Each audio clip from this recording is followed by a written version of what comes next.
Parker Retzloff, the Carolina Cowboys Chevrolet. 19th belongs to Alex LeVay, the DGM Racing Chevrolet. 18th is Ed Jones, the Toyota Racing Development Toyota. 17th belongs to Austin Green and the three-dimensional.com Chevrolet.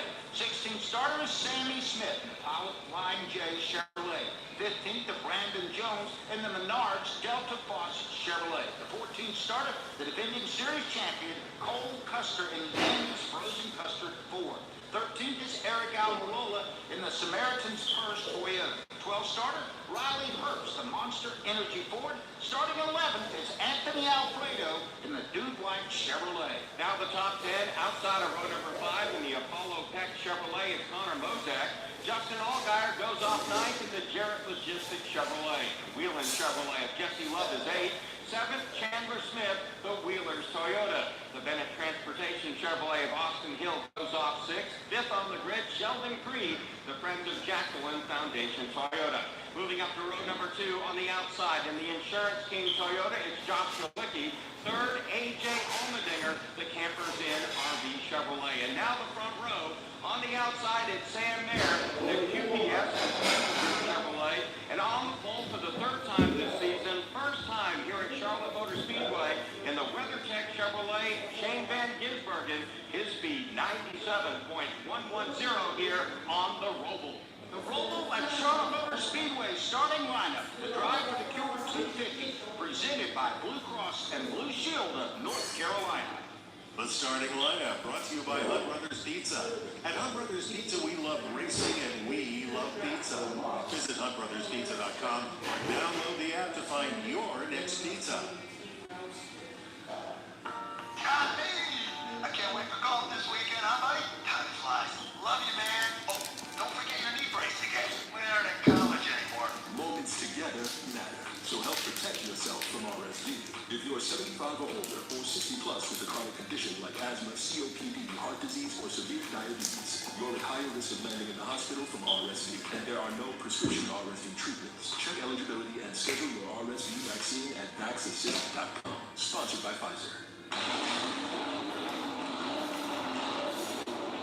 Fueling NASCAR champions on the track for over 20 years to innovating 94 octane, the highest octane on the market. Performance is what Sunoco does. All Sunoco fuel at the pump meets the same top-tier standards as the fuel used in NASCAR. From the track to your tank, you can trust Sunoco to help your vehicle perform at its peak. From the roval at Charlotte Motor Speedway, this is PRN, the Performance Racing Network. If you have a chance to make a difference in a kid's life, you need to take full advantage of that opportunity. For those kids to know somebody has their back, somebody is caring about them, think about them when they feel like they're kids. Anything that I can do now to support Speedway Children's Charities, I do because I've seen the work firsthand. We owe it to children, no matter where they come from. Unfortunately, there is no end to some of the terrible atrocities in our world. Speedway Children's Charities can feel really good that we are getting the most good out of every dollar that's given. At Speedway Children's Charities, our mission is simple. Help every child we can. Because all children Deserve joy and hope and love. And if one child is still in need, then there's still work to do. because their future is our future. And there's still so much they can teach us. Find out more at speedwaycharities.org.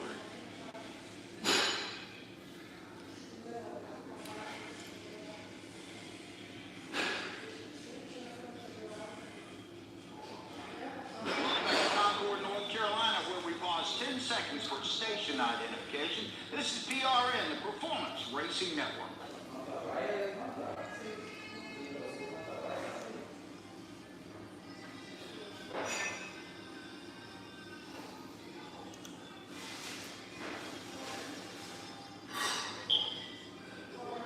Welcome back to Charlotte Motor Speedway. On the roll, cars are on the racetrack on their warm-up laps. Time now for a State Water Heater's view from the turns.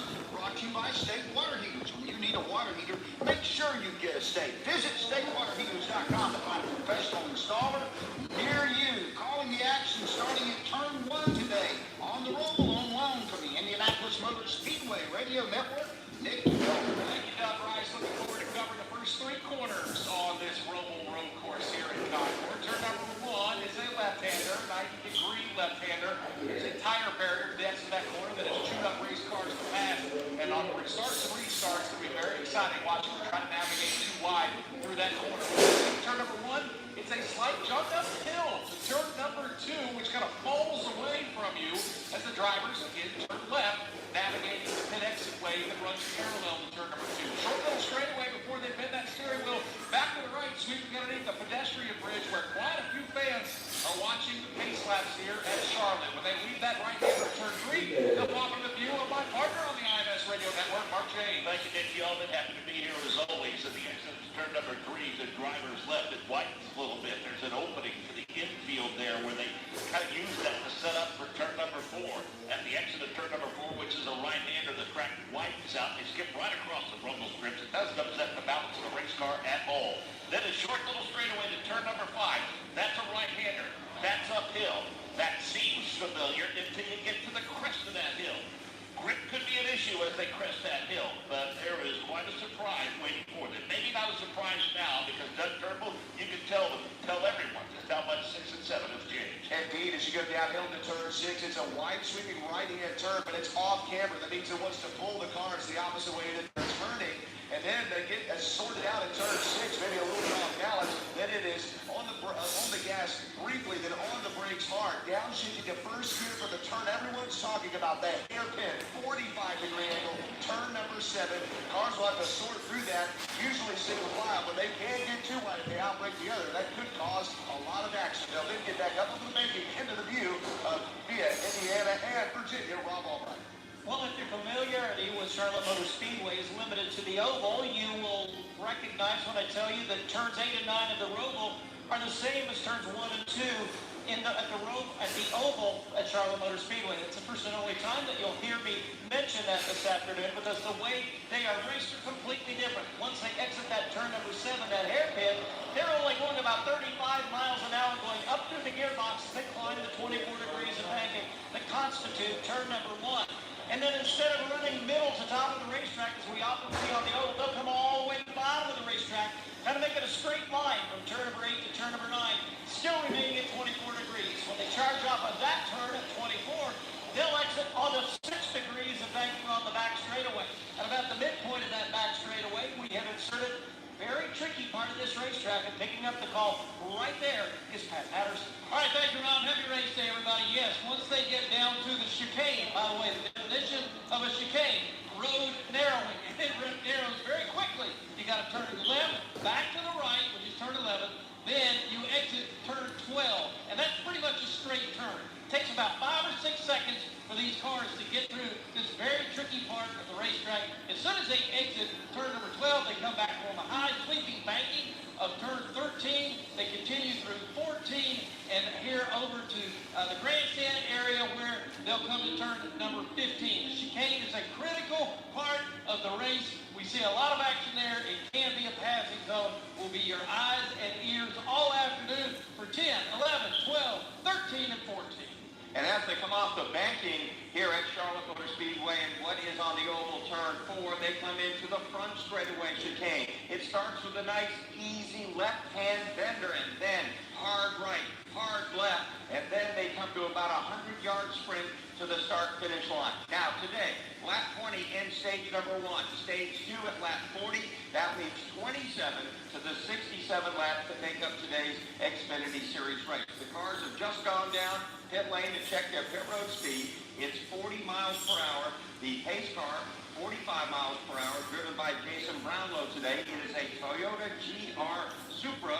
The NASCAR starter is Caden Kreutzer. And that is the state water heater's view from the turn. Time now for our Riley Auto Parts pit reporters to give you their pit road pit picks. Alan Cabana is here today. And Alan, I know your attention is a little bit divided as they call this race. It's Baby Watch 2024, but all is good. But I'm thinking another driver who had a baby this year. His name is AJ Allmendinger because he's undefeated on the Xfinity Series roval. Makes it 1 for the thumb today. 5 for 5. Dinger wins it, guys. Glad to hear today. Alan, over to Brad Gilly. Well, AJ Allmendinger is fast, but his deep teammate might be a little bit faster. How can I not go with Shane Van Gisbergen? There's going to be a rugby ball kicked into the grandstands after this one today. And let's check in with Brett McMillan. Well, how did I know that those two guys would be off the board by the time we got today? Well, okay, so I'm going to go with the next best guy. I think the guy that wins today is Cole Custer. He's finished in the top 8 all 3 times he's run here. Second last year. This year he makes the trip to victory lane in an upset. Thank you, Brett. And again, want to remind people, this is the 6th road race on the Xfinity Series this season.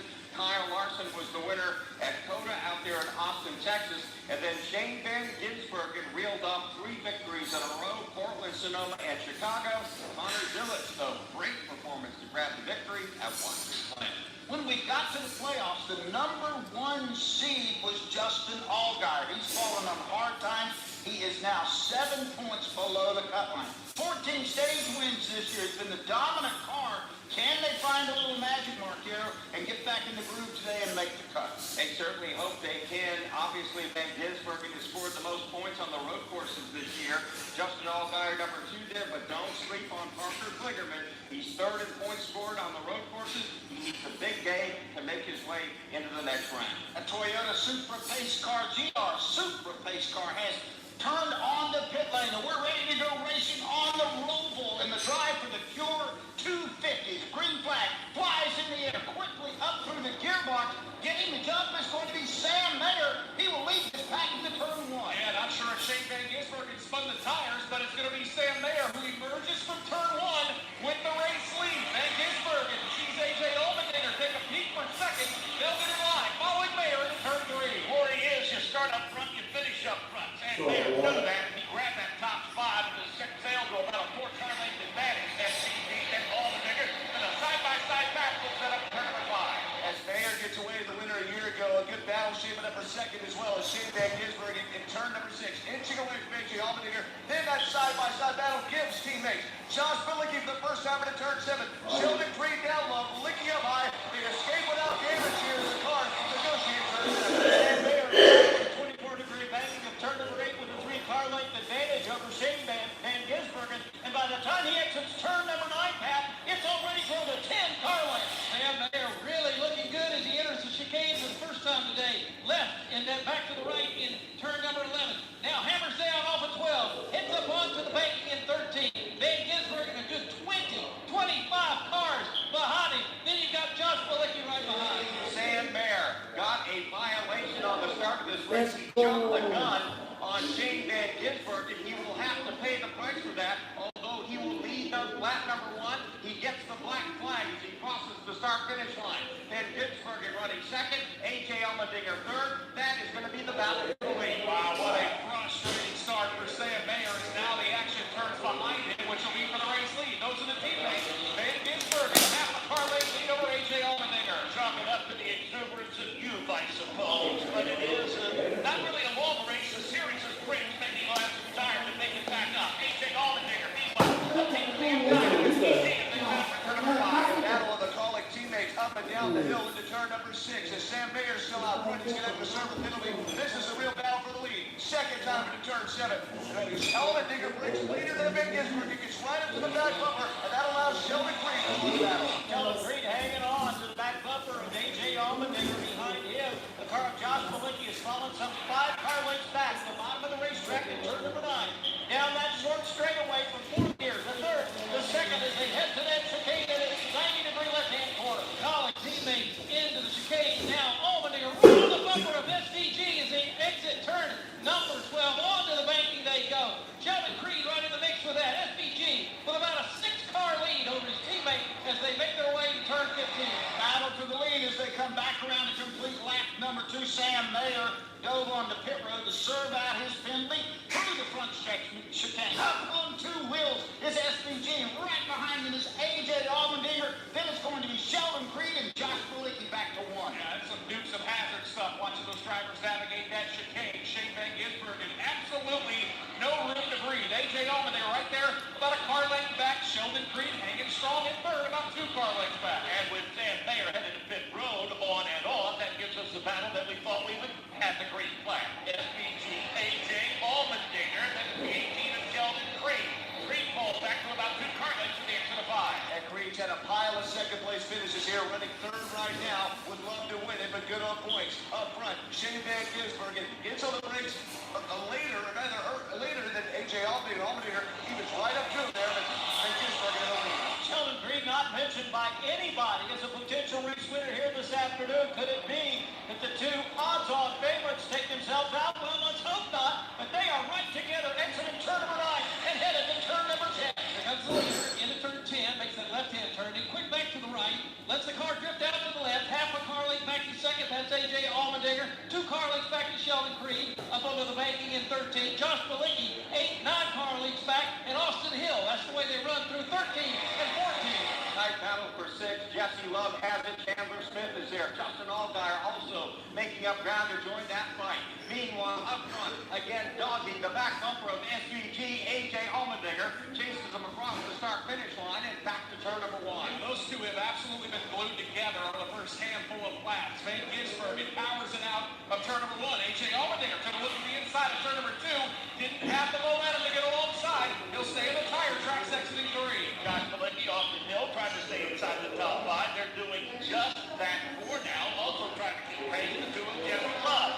Leaders now separated by a car length at the exit of turn number 5. A.J. Allmendinger the last couple of laps has been more enthusiastic getting into turn 7 than Van Gisbergen has. They're at 6 right now. Allmendinger looking to the inside. Gets on the brakes later than Van Gisbergen once again. Seems like SVG, the leader, taking care of that race car. Allmendinger unable to get close enough to force the issue. However, he is trying to force a mistake. It was Chris Buescher that forced a mistake and cost Van Gisbergen a win in the Cup Series at Sonoma earlier this season. Just a car length separating these two teammates into turn number 10. That's the way they'll race into 10, left-hand turn. Now back to the right in 11. We're in the chicane, working our way out of turn number 12.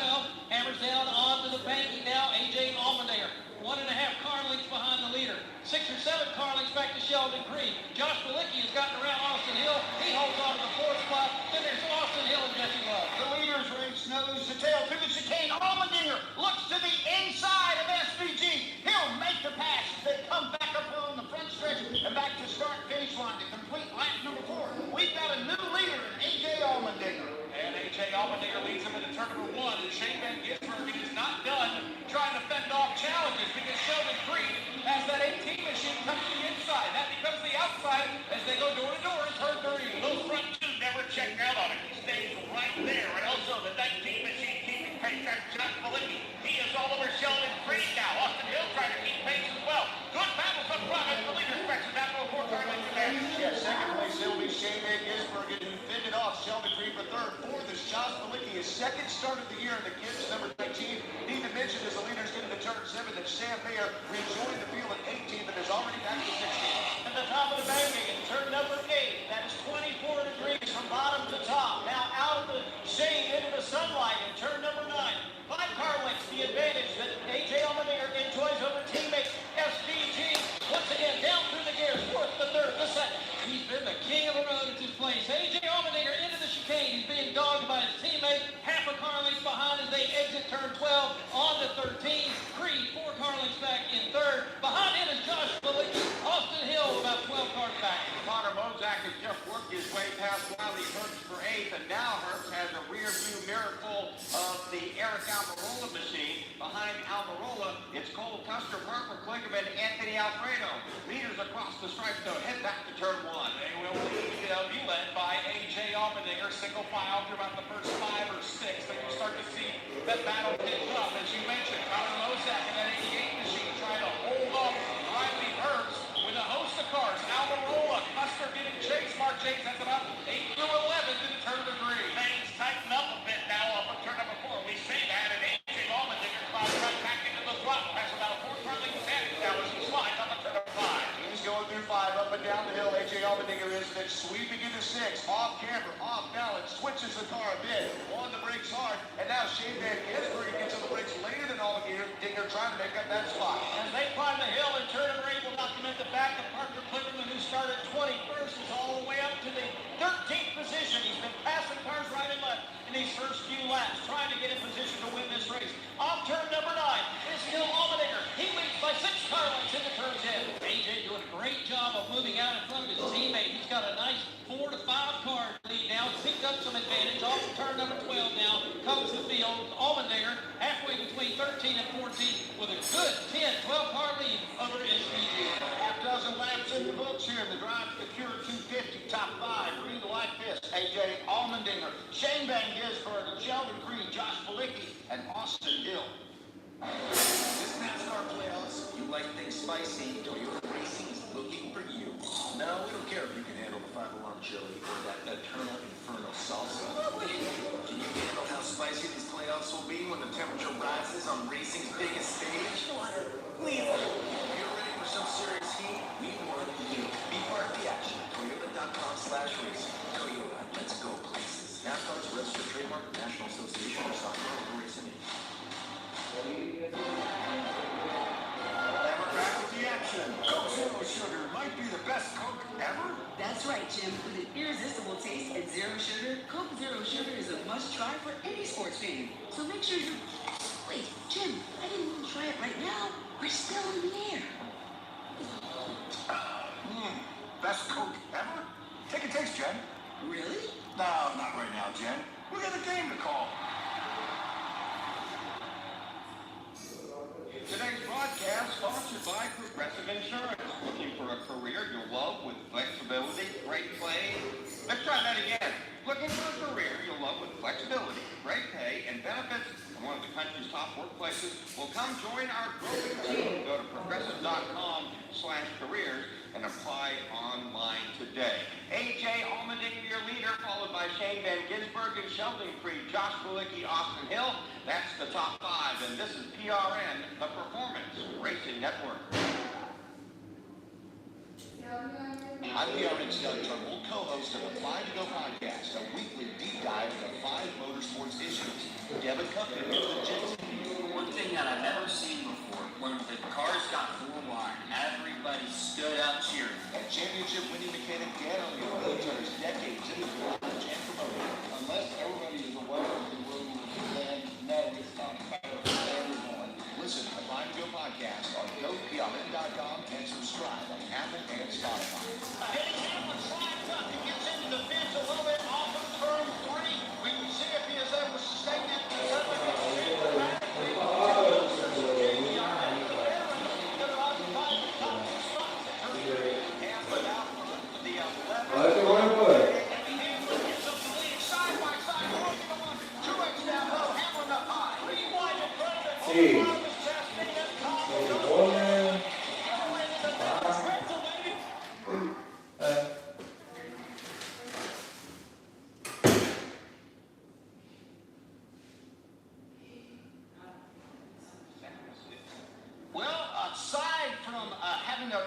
Jumped the start at the start of the race today, and Sam Mayer, Mark, we just saw our second biggest development early here in this race. Shane Van Gisbergen running second, blew the back straightaway chicane. He immediately came to a stop to give himself the appropriate penalty, dropped from 2nd to 6th. So big change there in the top 10 with Shane Van Gisbergen going back to 6th. Let's go down to pit road and check in with Brett McMillan. A couple updates from Ryan at pit road, Doug. Shane Van Gisbergen, who lost the lead early on, says he needs some grip as he is dropped back outside the top 5 right now. Jesse Love said he needs help with turns 3 and 4. His spotter, Brandon Benish, has told him that he needs to focus on his drive off and told him last time by that he's getting much better at doing that. And Ryan Singh said, has been told that he's carrying too much speed into turn 2 and using too much racetrack. Alec Cavana. Well, the development of Shane Van Gisbergen missing that part of the track is good news for AJ Allmendinger, obviously, and the message relayed to him, just take care of your car. At the moment, he's got a 2.7-second lead. They want him to take care of his car over those turtles, over those rough parts of the track, just to make sure he keeps that fast car fast throughout the race. The other development on my side of pit road, Sam Mayer, right on the first part of the start of the race where NASCAR said he jumped the start. Remember, he came into this in a precarious points position. They came over the radio and told Sam, hey Sam, we have to change our strategy now. It's about the win and the win only. Going for points, trying to point their way in, they don't think it's a possibility anymore. All right, thanks a lot, Alan Cavana. Sam Mayer dropped back to 21st after he served his penalty mark here, but he's already fought his way back up into the lineup a good bit. He is up to 13th, so nice run on his own under green, getting back from 21st to 13th. He just fought his way underneath Parker Kligerman in the front straightaway chicane. And Nick Yeoman, he's not happy with that. He charges his way again into turn number 1. Yeah, Sam Mayer's been awful impressive. He leads that battle now with Kligerman and Riley Herbst. They traded a little pain at the exit of turn number 1, but Sam Mayer, Marcus got back on that horse, continuing to pass cars here in the roval. Kligerman and Herbst are battling it out through turn number 4. Herbst has it. Kligerman wants the spot. He takes a peek to the inside. Herbst has to lift a little bit, which opens the door. 2 other cars going to try to follow suit instead of a turn 6. 2 of the most aggressive drivers in the field today below the cut line. Sam Mayer's at turn 7 now. Parker Kligerman exits turn 6. He'd gotten around Herbst laps ago. They've got around him again. Herbst gets right to his rear bumper. Exit 7. Parker Kligerman prevails. Nearly stacked up 4 or 5 cars behind Riley Herbst. Now Parker Kligerman has been able to distance himself from Herbst. Off of turn number 9, Kligerman stretches it out. He's about 15 car lengths back of Sam Mayer. Sam Mayer, by the way, just getting into the chicane now. Turn number 10, over to 11 behind them. Kligerman and that group of cars race their way through 10, now 11. Those cars head up onto the banking of 13. Sam Mayer now also trying to catch back up to this lead group. Let's take you through a full field rundown now that we are halfway through the first stage of the drive to the Cure 250. A.J. Allmendinger is the race leader by almost 3 seconds over Josh Bilicki. Bilicki has been a fixture in second place. Sheldon Creed is third. Fourth is Austin Hill. Fifth is Jesse Love. Shane Van Gisbergen is sixth. Justin Allgaier is seventh. Chandler Smith is eighth. Ninth to Eric Almirola. And 10th is Sam Mayer. Parker Kligerman 11th, Riley Herbst is 12th, Cole Custer 13th, then it's Connor Mozak 14th, Sammy Smith 15th, 16th Austin Green, Brandon Jones 17th, 18th Parker Retzlaff, 19th Anthony Alfredo, Ryan Sieg is 20th. 21st is going to be Alex LeBay. Jeremy Klinitz is 22nd. 23rd will be Josh Williams. Jeff Burton rides 24th. Matt DiBenedetto is 25th. Sage Karam rides 26th. Brennan Poole is 27th. Ed Jones is going to be 28th. Blaine Perkins will ride in the 29th spot. And 30th is going to be Lionel's. Brad Perez 31st, Preston Part is 32nd, and Thomas Annunziata in 33rd. Leland Honeyman 34th, Dawson Cram 35th, 36th, Nathan Bird, Dylan Lupton 37th, and Kyle Seed currently 38th. And that leads to an update brought to you by Bass Pro Shops, voted America's best outdoor retailer. Visit your local Bass Pro Shop store or shop online at BassPro.com. Your adventure starts here. To absolutely nobody's surprise, it's A.J. Allmendinger out front. It looks like Shane Van Gisbergen has made up 1 spot, Mark Garrow, as far as he fell back to 6 when he blew through the chicane. He got around 1 other driver. So the top 5, Allmendinger, Josh Bilicki, Sheldon Creed, Austin Hill, and Shane Van Gisbergen. Not sure how much you know about Progressive Insurance. You may know us for insuring your home and auto. You may know a couple of our commercials. But what you may not know is that since 2013, Progressive has been honoring veterans with vehicle donations through the annual Keys to Progress Veteran Vehicle Giveaway Program, giving back to those who gave so much. Now, you probably didn't wake up today saying, I really wish I knew more about Progressive Insurance, but this seemed like the type of thing people wouldn't mind hearing about. Find out more about how we're dedicated to our customers and communities at Progressive.com. Progressive Casualty Insurance Company and Affiliates. Headed to Las Vegas Motor Speedway in March to enjoy great NASCAR racing? Then make your reservations now to stay at the South Point Hotel and Casino. The South Point has great race weekend ticket and room packages. Plus, they have a great variety of dining experiences and a world-class spa. Stay where the racers stay. The South Point Hotel and Casino in Las Vegas. Visit SouthPointCasino.com and book your springtime getaway today.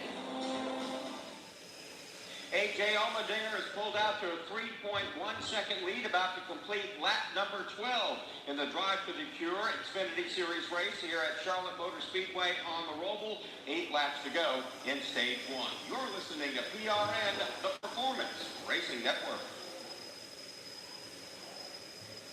Hey, this is Carson Osmar, and you're listening to Country Radio Hall of Famers Kathy Martindale and Paul Shad on Racing Country Classic. It's Kathy and Tim McGlone.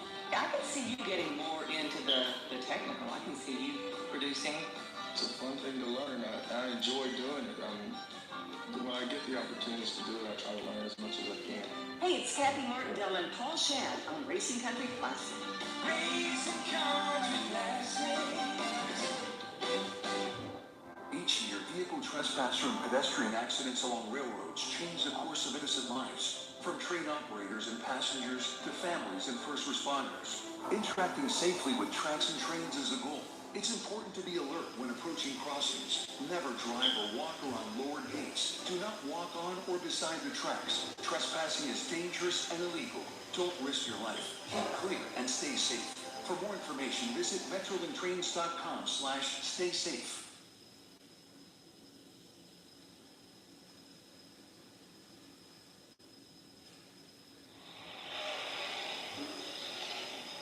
A.J. Allmendinger is about ready to lay lap 13 up on the board here at Charlotte Motor Speedway in the Bank of America Roval 400. And he looks pretty good right now. Mark Garrow's pulled out to a solid 3-second lead over Josh Bilicki. I tell you what, it looks awfully familiar. Mark James, the way he's getting around this racetrack as he works his way back to you again. Yeah, had some help with some bobbles by those that he started up front with, but again, looks awfully smooth through here. And it's not that Josh Bilicki is being erratic as he works his way around the course. He just can't seem to catch up with it. If you want to look back a little bit, Sheldon Creed knows that SVG is coming. There knows the tail as they enter turn number 5. Shane Van Gisbergen has been ultra aggressive since missing a chicane earlier and having to make a stop. He went from 2nd to 6th. He is fighting for the 3rd position. It gives a little nudge to Sheldon Creed. He hits him in the left rear quarter. Daniel gets under him at turn 7. Boot SVG into that 3rd spot. Though, from all right, they're still in contention. Well, SVG is kind of learning the etiquette in the Xfinity series. If you need to move somebody by using the bumper, it's quite all right to do it as long as you don't take them out. Off turn number 9. He's got a car looking to have advantage over Creed. All right, let's see how they'll square up into the chicane. SVG wants the spot. He's got Creed in front of him. He's going to move him or not. No, not going to do it this time. They'll work their way off of turn number 12. And you'll actually move SVG up to that 3rd spot now. He's got Josh Bilicki in his sights as they hit the team. Shane Van Gisbergen dives back down into the chicane there. He has lost contact, though, with the race leader, A.J. Allmendinger. And I'm impressed with Josh Bilicki in this Joe Gibbs car out here today in that Toyota Mark. He's giving it a really good ride. I know he's 3.5 seconds back from the race leader, but for Josh Bilicki, this has got to seem like a holiday. Doug, most people view him as a journeyman driver. He's never been able to find the really good ride. Well, guess what? He's in a Joe Gibbs Racing Toyota. He's trying to make the most of it, and currently, he's doing just that. A lot of guys get shots in that car, and a lot of them have made it pay off. We've seen Ryan Truex win, I think, now 3 times in that car, and some other drivers that have come and gotten one-turn opportunities. You've got to make it count. When you get that opportunity to hop on a thoroughbred, you got to go to the front. We absolutely do, and again, that's one of the big question marks in this, as like we've talked about before with Martin Truex Jr. Ryan Truex, every time he gets in that car, seems to deliver. He's won twice already this year, and still trying to find a way to get in at full time. And it hadn't happened for him yet. Right now, guy that looks really good. We've talked a lot about A.J. Allmendinger today. Shane Van Gisbergen has picked back up some spots. He blew through the backstretch chicane. He did his stop-and-go penalty. He came out 6th. Now he's fought his way back up to 3rd. And another driver that served a big penalty for jumping the start of the race was Sam Mayer. He fell all the way back to 21st. He's back up to 10th. Both of them impressive comeback runs. As they come to the strike, 5 laps to go in stage 1. We'll have to watch to see who is going to maybe short pit and try to gain some track position as we get towards the end of this stage. And Nick Yeoman watching a good battle right now between 2 RCR teammates, Austin Hill, Jesse Love. Yeah, there goes the tail exiting turn number 1. That's the battle for the final spot inside the top 5. Austin Hill has it. Jesse Love all over the back bumper. They'll stay nose to tail exiting turn number 3. They've stayed pretty tight for the past couple of laps. Justin Allgaier is right there. He would like to get in the middle of that along with Chandler Smith. So a streak of about 4 cars now, all trying to track down Sheldon Creed to the end of the turn 5. All of them are playoff drivers on the right side of the cut line, too, so they need to mind their P's and Q's as Creed is in the 4th position, followed closely by Austin Hill. Now Jesse Love's going to look to the inside of Hill, his teammate, hard on the brakes. He gets under Austin Hill, and he makes contact with Sheldon Creed. Creed's going to spin. Creed's going to stop on the track. It looks like continue going with that relatively minor damage. He does a burnout here, but he loses about 6 spots after the contact with Jesse Love. Well, he'll get going as that battle for the 4th position continues between teammates off turn number 10, or 9 rather. Austin Hill, a car length left over Jesse Love. Yeah, A.J. Allmendinger's already moved through the chicane now. It's a long way back to Josh Balicki. Shane Van Gisbergen trying to make a crowd in third. All these cars exiting off of turn number 13, 14. Here comes Austin Hill in that group, all 14. Had a chance to rewatch the spin there by Sheldon Creed down in turn 7, Mark. Jesse Love had no chance to make that corner unless he ran into Sheldon Creed to use him for brakes because he dove inside of Austin Hill, went flying by him into Sheldon Creed. He was lucky Creed was there. He might have wound up in the fence. Jesse Love in a hard battle for fifth right now, all over Austin Hill into turn 2. Yeah, this is all happening right in front of Justin Allgaier and Chandler Smith. That quartet bends their way to the right-hander of turn number 3, but Austin Hill marching, he simply cannot shake his teammate Jesse Love. This happened now over the course of about 4 laps, and it's a 4-car freight train, and it's led by the 21 of Austin Hill now. He'll get to the banking first. Little bit of banking that there is, but it pressed the hill on turn number 5. Austin Hill about a 2-car lead over his teammate Jesse Love through turn number 6. Hill exits that corner wide and sets up for an outside approach into turn 7. Love all over his back bumper, misses the corner almost, and almost gives up a spot to Justin Allgaier. Well, and Allgaier is the guy among this quartet of cars running right together on the racetrack most in need of stage points. He's the one that came in 7 below the cut line. He'll draw even with Jesse Love and race him into turn number 10, and Pat, I believe he's made the pass. Allgaier's got the spot. Can he hold on to it now as they work through the chicane, through turn 11, through turn 12, move the 7 car up a spot. He'll go after Austin Hill now. If that group works between 13 and 14 heading to 15. A.J. Allmendinger elects not to come to pit row, but we're hearing reports that several teams are going to take advantage now and come down and visit the pit lane here with the closing laps of stage 1 being played out right in front of us. One of those is going to be Josh Balicki heading down to the pit lane. He'll get service. Let's go down to Brad Gillen. Josh Balicki told his crew chief Seth Chopka that he needs more rear grip in the center of the corner. That's what's been ailing him right now. He'll get 4 tires in Sunoco. Also in, we've got Parker Klickman for 4 tires and fuel. Eric Almirola brings in number 20 in to the attention of Tyler Allen. 4 tires and fuel. Slow on the left side for them. Allen, come on. Well, because of the penalty, Sam Mayer and crew had to switch up their strategies. They're pitting before the stage. They've been on and off pit road to get the better track position. Another playoff driver, Cole Custer. He has not had grip since they opened up the garage this morning. Still doesn't have it. They're making a tire adjustment for the 0-0, Brad Gilly. Chandler Smith has come in. He's got the 4 tire change, a little slow in the left rear. He came into the points lead with a spot guaranteed in the final lane. 15.8 second stop. Josh Williams has also been in. He got a 4 tire change and a chassis adjustment. 4 tire change for Ryan Singh. Some trouble getting the left front tire off. Also gave him a chassis adjustment as he heads back out. Once again, race leader A.J. Allmendinger peels off the banking. He'll come back to the chicane. This will complete lap number 18 of the first 20 here as we're watching this play out here in front of us on the roval at Charlotte Motor Speedway. With the pit stops happening, Shane Van Gisbergen has now moved back to the runner-up spot. Remember, Doug, A.J. Allmendinger just 7 points above the cut line. Would love to get the 10 points for winning stage number 1. Looks like we got a pretty good battle here, though, with Justin Allgaier and Austin Hill. Yeah, that's for the 3rd position after a round of pit stops. Austin Hill with about a 1 car length advantage. Allgaier dives to the inside, looking at turn number 3. A couple of other cars were involved in that battle and serving as kind of a buffer between those two, but Allgaier has him in front of it now. Justin Love tried to join that battle. He's about 6 car lengths behind now as they enter turn number 5 and climb the hill. Allgaier trying to work Austin Hill over to turn number 6. He's going to look to the inside. Hill about a half a car length ahead. He goes down the hill into turn number 7 here as Allgaier almost locks his tires up. Now he does. That gets to the inside of Hill, but Hill pulls away. As they head into turn number 8, the race leader A.J. Allmendinger is already exiting turn number 9, but will follow this battle for the 3rd position. 4 car lengths of separation as they charge off turn number 2. Austin Hill hanging on, but Justin Allgaier is really putting the heat on. Now hard with a 7-car charge into the 21 here. He got Austin Hill in front of Justin Allgaier. Allgaier right on his bumper, hanging on right there to him as they get off of turn number 12. All his cars accelerate back up onto the banking of 13. Allgaier within 3 car lengths now of that 3rd spot. He would love to take it away. Allmendinger has almost a 6-second lead over Shane Van Gisbergen, who's back in 2nd. The battle is going to be for 3rd. Here comes Allgaier. He dives to the inside of Austin Hill. He'll take 3rd away. Now Austin Hill has got to be worried about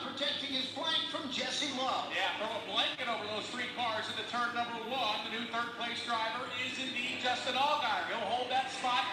Downward spiral out of turn number 2. Jesse Love, all in the backbone of his teammate, takes a peek to the inside of Austin Hill. They go nose to tail out of 3. He'll take another peek to the inside of 4. He breaks a little later. Not a lot of room to the bottom of the racetrack. They are perfectly aligned now at the exit of turn number 4. Love's going to try to get to the bottom of the racetrack, and it's still side by side now as they crest the hill at turn 5. As Allgaier scoots away at 3rd, battle for 4th. Jesse Love to the inside of turn 6. So teammate Austin Hill, contact as Love misses the corner. They gather it up. Now to turn 7. Will Hill pay back the favor? He runs his teammate wide, and they get back single file with Hill in position ahead. Richard Childress does not like this kind of activity between his two drivers, especially this early in the race. Both of them emerge unscathed. Austin Hill will have that 4th position. Back to 5th once again, and trying to close that gap is Jesse Love. Those first 4 spots pretty secure at this point. Here comes AJ Allmendinger halfway between turns 13 and 14. Have a great afternoon in stage number 1. AJ Allmendinger out front, about to come across the stripe. That will mean just 1 lap to go in stage number 1. He needs the stage points. He's just above the cut line. The 2 guys behind them need the stage points because they are just below it. And now that is the stage win for A.J. Allmendinger. So A.J. Allmendinger wins that stage by a whopping 5.5 seconds. Shane Van Gisbergen hangs on for 2nd. No shock there. Those 2 are 1 and 2. Allgaier will take 3rd. Austin Hill is 4th. 5th will be Jesse Love. Then it's Sheldon Creed, Connor Mozak, Riley Herbst, Jeb Burton, and Josh Malicki rounding out the top 10 here on the roval as they keep battling back in the pack to come up and earn their positions here as they flash across the line. Some of them lost positions because of the way that the pit stops changed out. We'll actually change those last 2. Josh Malicki was 9th. Chandler Smith, 10th. Let's run through the top 10 one more time real quick. Allmendinger, Shane Van Gisbergen, Allgaier, Austin Hill, Jesse Love, the top 5. The next 5, Sheldon Creed, Connor Mozak, Riley Herbst, Josh Malicki, and Chandler Smith is how they'll wrap up stage number 1. For NASCAR fans just tuning in, I'm Kyle Petty, here with Echo Park, the official used car at Speedway Motorsports. This season will be the most exciting one yet with the introduction of Echo Park's Coffee Cup Series, a pre-race event where race fans can grab coffee, ask me questions, and check out the great cars of Echo Park. This just in, fans will be entered for the chance to win a VIP ticket upgrade and ride in the pace car. Echo Park, every car, happy owner. Check engine light on? Take the guesswork out of your check engine light with O'Reilly Veriscan. It's free and provides a report with solutions based on over 650 million vehicle scans verified by ASE certified master technicians. And if you need help, we can recommend a shop for you. Ask for O'Reilly Veriscan today.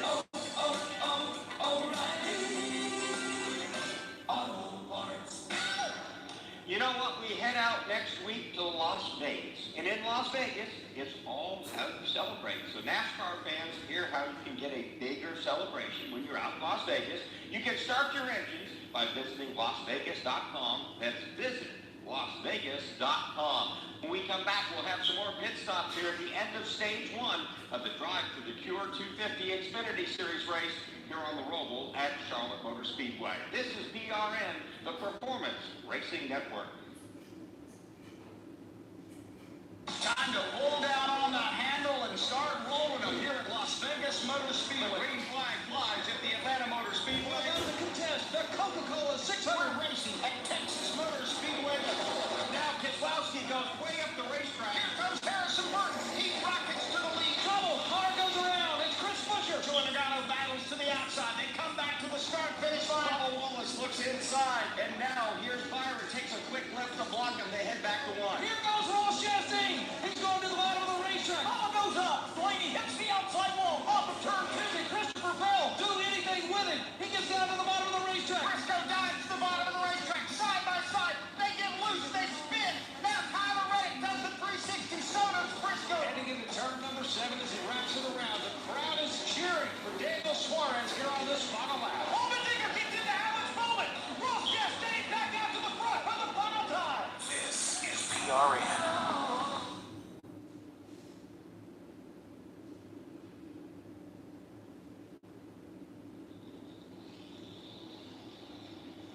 So we've seen the finish of stage number 1 in the cutoff race for the Xfinity Series, round 1 of their playoff. And as we get to the end of this stage, again, dramatically, Justin Allgaier wins it. He'll get the 10 points. Then Shane Van Gisbergen gets 9, Justin Allgaier 8. Again, Van Gisbergen came in 10 points under the cut line. Allgaier 7, so those were points that were dearly needed. Allmendinger just 7 points above the cut line. He gets 10. Boy, he could use those as well. Right now, let's go down to O'Reilly Auto Parts pit reporter, Brett McMillan. Over the last couple of laps of that stage mark, you guys were talking about how Jesse Love was kind of getting into it with his teammate Austin Hill. Love was not happy on the radio. Finally, his crew chief came on and said, look, that's enough. Focus. You just need to focus. And after the green, white, yellow, after the green and white flag came out, they said, look, just focus on what you're doing. And what you need to do is you need to hit the same marks over and over and over again. Once you got passed by the 7 earlier, it took you 2 laps to get back to the marks that you were hitting before. So that's what you need to do on a consistent basis. Just focus, hit the same marks over and over again, and then you'll be in a lot better shape. Jesse Love, by the way, scored 6 stage points in stage number 1. That's good for Jesse. Jesse came in at plus 22, so every little bit helps there. Although, you know, Doug Rice, I don't think Jesse Love has all that much to be upset with his teammate Austin Hill. Seems to me like Jesse landed the first punch, ran into his teammate. They got kind of physical with each other, and Richard Childress has seen this movie before. His 2 drivers got into it at Martinsville last year in the final race before Phoenix, and neither one of them wound up in the Final 4, so he does not want to see anything like that develop today. Well, they're trying to defy the laws of physics. It says that 2 objects cannot occupy the same space at the same time. They tried to do that twice today, Mark, and they failed both times. Absolutely. All right, so pit road should be about to get busy, and A.J. Allmendinger, of course, has won stage number 1 in this race today. And Allmendinger still looking for that first win on the season. And so this is certainly good news for him, the way he dominated that stage. Although as you run after stage points, you might get yourself in a position where you might be behind on track position later on in the event. But they had to do, Doug, what they had to do. They needed the points. All 3 of those guys that finished up front with Allmendinger, Shane Van Gisbergen, and of course Allgaier. 2 different games being played here. The game to win the race, maybe I don't care about points, and I got to gobble up all the points I can like Pac-Man. Pit road is open. It's about to get busy. Let's go to Alan Cavana. An important stage win and 10 points for A.J. Allmendinger. They started working on this car, the setup of it with A.J. 3 weeks ago. He said, perfect right now. He just wants to tear off the windshield so he can see better. On the right side, they're coming around to the left, a little long on the right side with 4 new tires, Sunoco fuel. Brad Gillen? Justin Allgaier says he's loose on left turns, tight on right turns. He's going to get a track bar adjustment, 4 tires in Sunoco.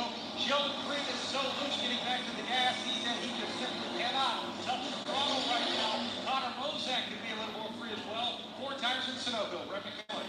Shane Van Gisbergen said the front end of his car felt just a little bit weak, so they give him a 4-tire change and an air pressure adjustment. Full tank of Sunoco fuel, send him back out with an 18-second stop.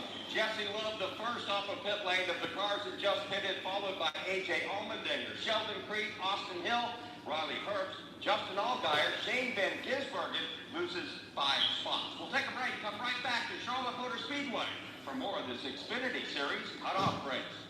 Whether your engine runs daily or only when you need it, C-Max Micro Lubricant is the force you need against carbon buildup that can damage your engine. Combustion causes carbon and other harmful deposits to build up on your engine, fuel system, and transmission. And carbon is like sandpaper rubbing against your engine's internal parts. You don't want that. You want C-Max Micro Lubricant. It soaks into metal and keeps your vehicle running at peak performance. Find out more at zmax.com or visit us on Facebook and Twitter. Protect your engine to the max with Z-Max.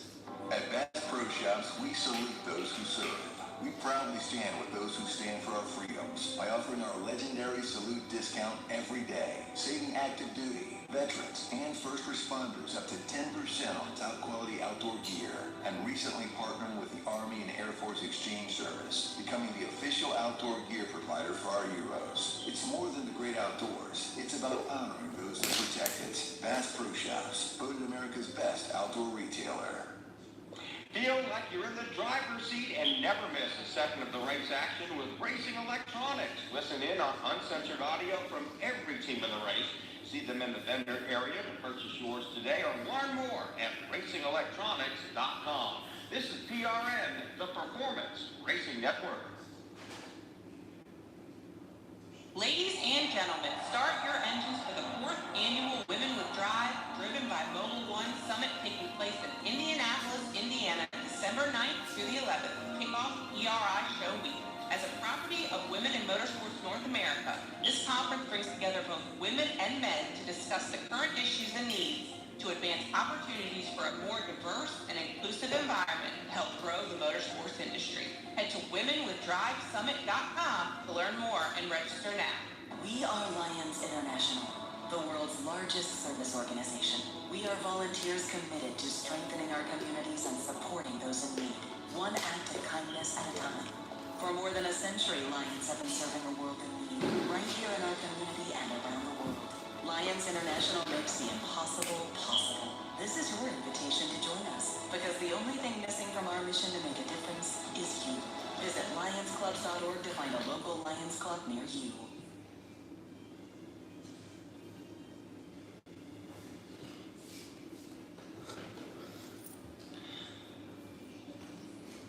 Lap 23 in the books here. By the way, quick reminder, next week they're racing at Las Vegas Motor Speedway. Not too late to make your plans to go there and attend the Xfinity Series event and, of course, the South Point 400. Just check them out at LasVegasMotorSpeedway.com. Time now for our mid-race update, brought to you by Pfizer. Being shown as our leader right now is Josh Balicki. Chandler Smith is second, third, Sam Mayer. Eric Almirola is fourth, Parker Kligerman fifth, Brandon Jones is sixth, seventh to Cole Custer. Sammy Smith is eighth, and it's Austin Green ninth, and 10th to Anthony Alfredo. Josh Williams 11th, 12th Alex LeBay, Ed Jones is 13th, 14th Ryan C. Parker Retzlaff 15th, and now we get to the drivers who just pitted after the end of stage 1. Jesse Love 16th, A.J. Allmendinger 17th, 18th Sheldon Creed, Austin Hill 19th, Riley Herbst in 20th. 21st is Dustin Allgaier, Shane Van Gisbergen back in 27th. They had a bad pit stop last time. Jeb Burton is 23rd. 24th is Connor Mozak. Sage Karam is 25th. 26th to Brendan Poole. Ryan Ellison will be 27th. 28th is Jeremy Clements. 29th is Blaine Perkins. Matt Benedetto rides 30th. Brad Perez 31st, Preston Cardis 32nd, Nathan Bird 33rd, 34th Thomas Annunziata, and then you have Dylan Lupton 35th, Kyle Sieg at 36th, Leland Honeyman 37th, and 38th is Dawson Cram. And that leaderboard update is brought to you by Pfizer. There were 4 lead changes, 4 different leaders, and only 1 caution for a pair of laps, and that caution was for the stage 1 break. We had a couple of cars spin down in turn 7, but they were able to spin out of the way and then continue on racing. I want to remind everybody we're about to go back to green, and they used the choose cone, the choose deal up in just at the exit of turn number 7. We're getting ready to race. Let's get a quick update, though, from Brad Gilliam. Some problems for Alex LeBay, one of 5 drivers who actually came into this race with an average finish in single digits, but his number 92 Chevrolet Camaro is having some issues. The crews are under the hood right now. They're trying to get it locked back out. He's dragging some things on his car underneath. They were actually going to bring him to the garage to do exact repairs, but they're going to go ahead and send him back out at the tail of the field for this restart. Should be interesting. So, Doug, right now it's a little bit of a danger zone for those guys who took the stage points and need to keep their nose clean. Allmendinger starting 17th. Then you have Austin Hill 19th. Allgaier 21st. Van Gisbergen 22nd. Again, they picked up the stage point. Good news. Now they're back in the hornet's nest. Got to be careful. Yeah, you got some big hitters back in the middle of the pack here. You got to be careful and let the field sort of string out and pick up those slower cars. One by one, the leaders are up in front of Pat Patterson. Josh Balicki is the man who's going to control the restart here. He's got to be pitching himself right now. This is where he always wanted to be. Chandler Smith right beside him. Then you step back there. Sam Mayer has called back up Eric Almirola, and that pace car is going to hit the pit road, and we're ready to rock and roll once again. Jason Brownlow guides that Toyota GR Supra pace car onto the pit lane. We're getting set to go back to green. with 16 laps to go here in stage number 2. Making their way down into the Geico restart zone. Josh Bilicki will lead them there. He'll take the green flag and try to hold off Chandler Smith in turn number 1. Chandler Smith has the inside advantage, though, into turn number 1, and they're going to go door to door for the race lead. Will they use each other up? No, they'll give each other a little bit of room. They are wheel to wheel. Now Bilicki's got the advantage off of turn 2. He'll lead the pack into 3. They give each other very little room because there's simply not much room to give. And to that note, a lot goes single file. They start to double up again. From first run back to about 8th position now as the leaders climb the bank before turn number 6. Bilicki's a road course racer from Wisconsin, journeyed in NASCAR for the last decade. They're at turn number 6 now. Getting single file, the field is. Bilicki with a one-car lead. Chandler Smith charges his rear bumper. Also big battle for 4th spot. Sam Mayer now Parker Clifton. Still a long way to go, of course, with A.J. Allmendinger and Van Gisbergen in Chevrolets. We've got 2, 3 now Toyotas of Joe Gibbs Racing occupying the front 3 positions on the racetrack. The battle is for the race lead. A 2-car advantage for Bilicki in the turn 9.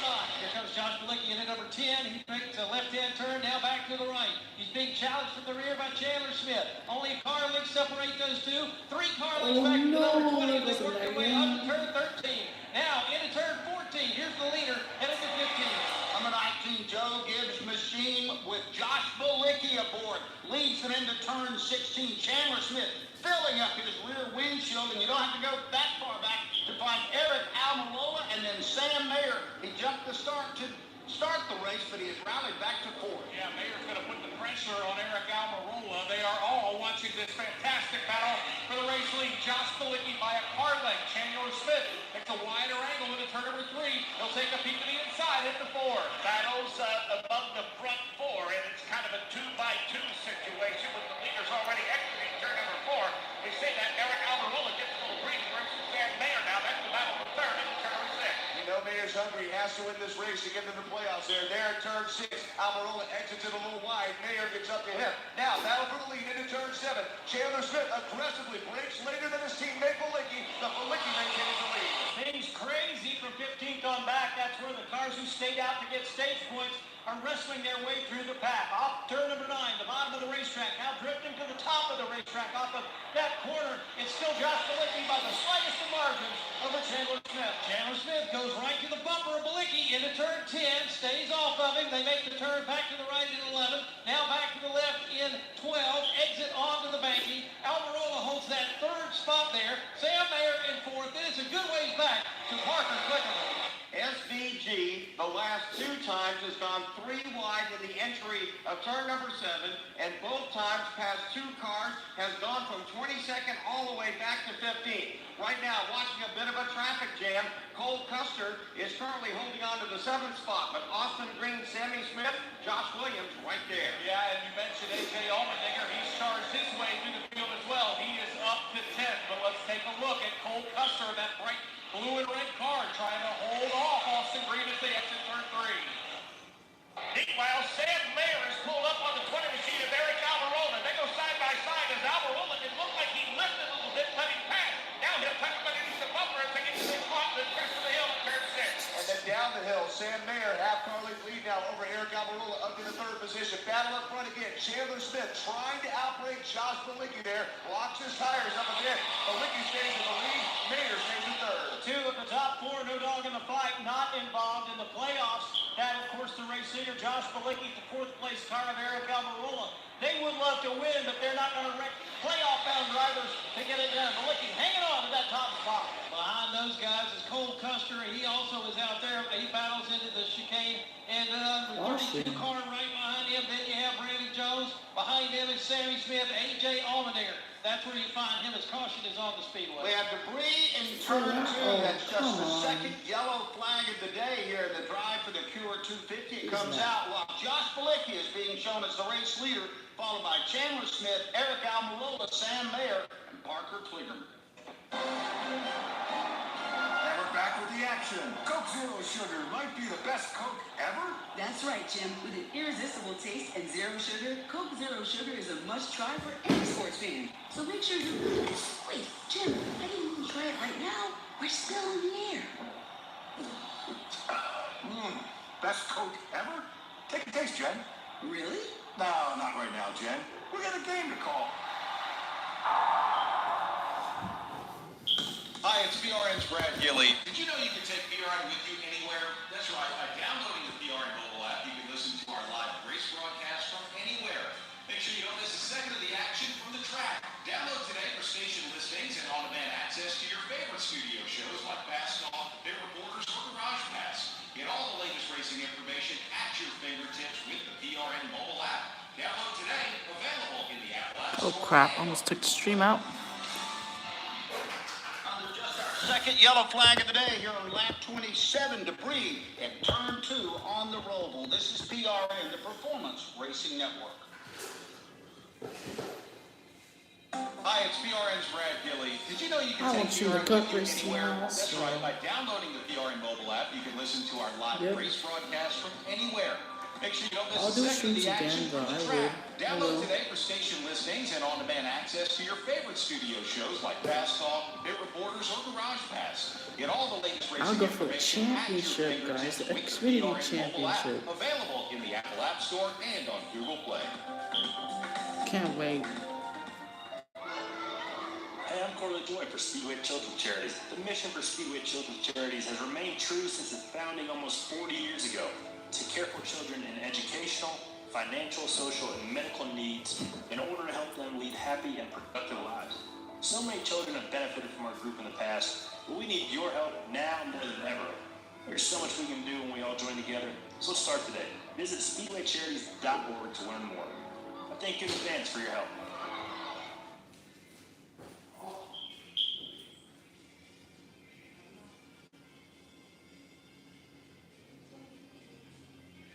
Lap 27, yellow flag for some debris on the racetrack has slowed us down temporarily. Let's check in now with O'Reilly Auto Parts pit reporter Brad Gilly.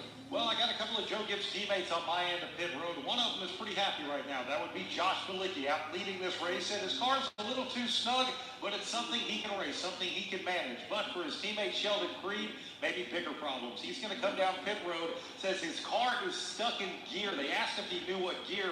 He said, I think second. So it sounds like he has motion with the gear shifter, but he's just not sure where it is. So they're going to bring it to the service of his crew, and Sheldon Creed having some issues here in the roval. Alan Cavano.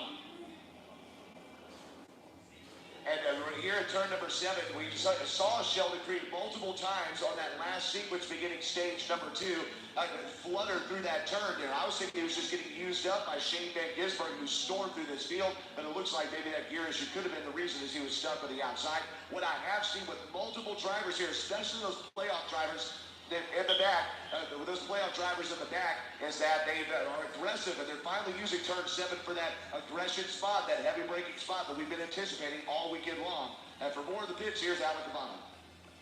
And just some strategizing going on the radio for AJ Allmendinger. Remember, he was about mid-pack during that restart because of the pit sequence. He was able to make it up to about, they're showing him P11, P10 right now. But what they're doing is keeping him updated on how he's doing in points, where he is in accordance to Riley Herbst, who's now, they said, 2 points behind him. That's who they want AJ to think about out there on the track. And on this next restart, they said, now's the time to go hard. Get it while you can and separate yourself from that 98 car, Brad.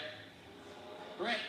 And right now, Chandler Smith sitting in second place, and they have told him that his exit from turn number 7, which has become basically the U-turn back onto the oval, said it's improved a lot. So he needs to keep working on that to continue to improve and move up the leaderboard. By the way, we are watching the points as they run, but they change so wildly, Mark. There's not a lot of reason to dive into giving you points, because by the time we get to stage 3, then the die is cast and we'll know where we stand. At the end of stage 2, it starts to get serious. Yes. We'll update you then, and then it's on for real. Yeah, then we're going to just bore you to death with that. And by the way, speaking of turn 7, are you not impressed with what SVG did early on at the restart at the beginning of this? He picked up 2 spots in 2 laps at that turn, so a total of 4 spots. 2 laps, 4 spots, just right there. Yep. Yeah. So let's check in with Brad Gilly now. Give you an update on what was the problem was with Sheldon Creed, or what the problem is actually. It's actually with the gear shift lever. His car got stuck in second, but the shift lever was moving around. He came down the pit road. They were able to secure that, but it's not perfect. Sheldon Creed was just told, be very, very deliberate going from third to fourth. That's pulling the gear shift down and putting it into the top gear. They're giving him some more instruction right now as I speak about what he needs to do and how delicate he needs to be. That's going to be a tough sell right here on this track, especially as they get into the road course section in the infield and to some of these tight turns like the front stretch chicane. All right, up front, it's Josh Bilicki. That's right, Josh Bilicki and the number 19 Joe Gibbs Toyota. Chandler Smith is up there with him, Pat. Yeah, and on Bilicki, those two sponsors on his car, I know this because he's on my show. Those guys have been with him for the last 7 or 8 years. He's finally got them in a fast car and given them a good ride this afternoon. Those cars now enter, as the rest of the pack does, right here in turns 13 and 14. Pace car lights are off. It'll be Bilicki and Chandler Smith, Eric Almirola and Sam Mayer. First 2 rows here. Fans are on their feet. We're ready to go again. Can't tell you how many times I'm driving home from church on Sunday morning listening to Pat Patterson chatted up with Josh Bilicki. So nice to see him out front. Mark, they're getting ready to restart here in the chicane. They are now working their way into the front stretch chicane. That is where the Geico restart zone is. Bilicki again takes the green flag, gets the jump on Chandler Smith. Smith will look inside as they dive into turn number 1. Chandler Smith gets to the left rear quarter panel of Josh Bilicki, but Bilicki keeps his foot in the throttle and he will clear Chandler Smith at the exit of turn number 2. Sam Mayer up in the 3rd spot. He'll watch those Gibbs cars race into turn 3. And he made quick work on the restart the last time. Not pulling away just yet. We say that, though, he gets cleanly off of turn number 4. Meanwhile, here comes Sam Mayer. Takes a peek underneath Chandler Smith. But Smith checks the door at the crest of the hill. Mayer, the winner of this race a year ago. Road Racing Palace is his thing. He's in 3rd. Chandler Smith holding him off. They come into turn 7 for the first time. Mayer to the inside. Outbreaks Smith. He gets surrounded for 2nd place. Josh Bilicki still with the lead. His cars behind are all getting hard on the brakes. Sam Mayer trying to make amends for a violation at the initial start of this race. Forced him on the pit road with a penalty up to the 2nd position. He'll now try to chase down Josh Bilicki. He's got about 5 car lengths to get it done. We got a car stopped here on the outside of turn number 6. I think it's Matt Benedetto, though hard to see from my spot. He has not gotten going yet. The race is green for now, but if he stays there, it won't stay that way. In turns 13 and 14, that's where the leader has about a 7-car lead over Sam Mayer. Josh Bilicki now back to 15 as the caution flag will fly once again here at the Roval. So Josh Bilicki will lead the field under caution back to the start-finish line. We have our 3rd yellow of the day here in the Drive to the Cure 250. Xfinity here. How can we help? Hi. My daughter invited her entire class to her birthday party. Can my Wi-Fi handle it? Oh, well, at Xfinity, our latest gateways have tri-band Wi-Fi technology, letting you connect hundreds of devices at once. So if all the kids are watching stuff on their phones, while their parents are sharing videos online... Yep, they can all do their thing and party their way. Oh, we are going to need a bigger cake. Xfinity. Bring on the good stuff. Go to Xfinity.com to learn more. Restrictions apply. Drivers who switch and save with Progressive could save hundreds, which could be life-changing. I mean, you could put that money towards concert tickets for your daughter to see that singer who sings about painful breakups. And one song will inspire your little beauty to break up with that beast she's dating, Brian. Instead, she'll date someone who's nice and worthy of her love, not someone who addresses you and your spouse as bro. And it's all because you could save money switching at Progressive.com. Progressive Casualty Insurance Company and affiliates, not available in all states. Echo Park, the official used car of Speedway Motorsports, is inviting you to Echo Park's Coffee Cup Series. Join NASCAR legend Kyle Petty in the fan zone this Sunday, where you can enjoy a free coffee, check out some awesome vehicles, and have a chance to win a VIP ticket upgrade. And the grand prize, a ride in the pace car. Echo Park, every car happy owner. Top 5 here on the Roval today. Josh Bilicki, Sam Mayer, Chandler Smith, Parker Kligerman, and Eric Almirola. From the Roval at Charlotte Motor Speedway, this is PRN, the Performance Racing Network. Dale Earnhardt, he's almost been deified. There's a mystique about him that's never been attached to any other driver, including your dad. I think there's 2 things for Dale Earnhardt that make him who he is. He was that guy that's your neighbor. I don't care if you live in a mobile home. I don't care if you live in a mansion. He's that guy that was your name. He's the guy that was out in his yard planting his plants. He's the guy that was out there mowing. He's the guy that was out there doing it. He's the guy that drove the truck. He's the guy that got up under the car and changed the gear. He's the guy that put on a uniform and jumped in that car and became your hero on a Sunday afternoon. And you could identify with that. He's really that last guy. And he is, in the words of Tom Wolfe, Last Great American Hero, the book that was written about Junior Johnson. He is that last guy to a lot of people. And he was going to have that following no matter what. It moved to a different level because of what happened in Daytona. Billy Joel, only the good die young. And that's the way you remember.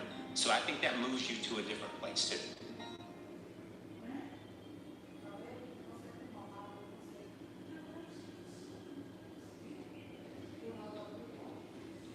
Under just the third caution of the day, this one from Matt DiBenedetto. He got stuffed into the tire wall in turn 6, so that brought out the yellow flag. And Mark, we've been watching some key players here. A.J. Allmendinger has rebounded from being back in mid-pack up to 7th. Shane Van Gisbergen up to 9th. So after stage 2, Allmendinger has improved at the end, beginning of stage 2, after stage 1. Allmendinger 17th to 7th, and Gisbergen 22nd up to 9th. And while we're talking about that, well, let's get an update from pit road from our O'Reilly Auto Parts pit reporter, Brett McMillan, and then we'll come back for a leaderboard update. Brett?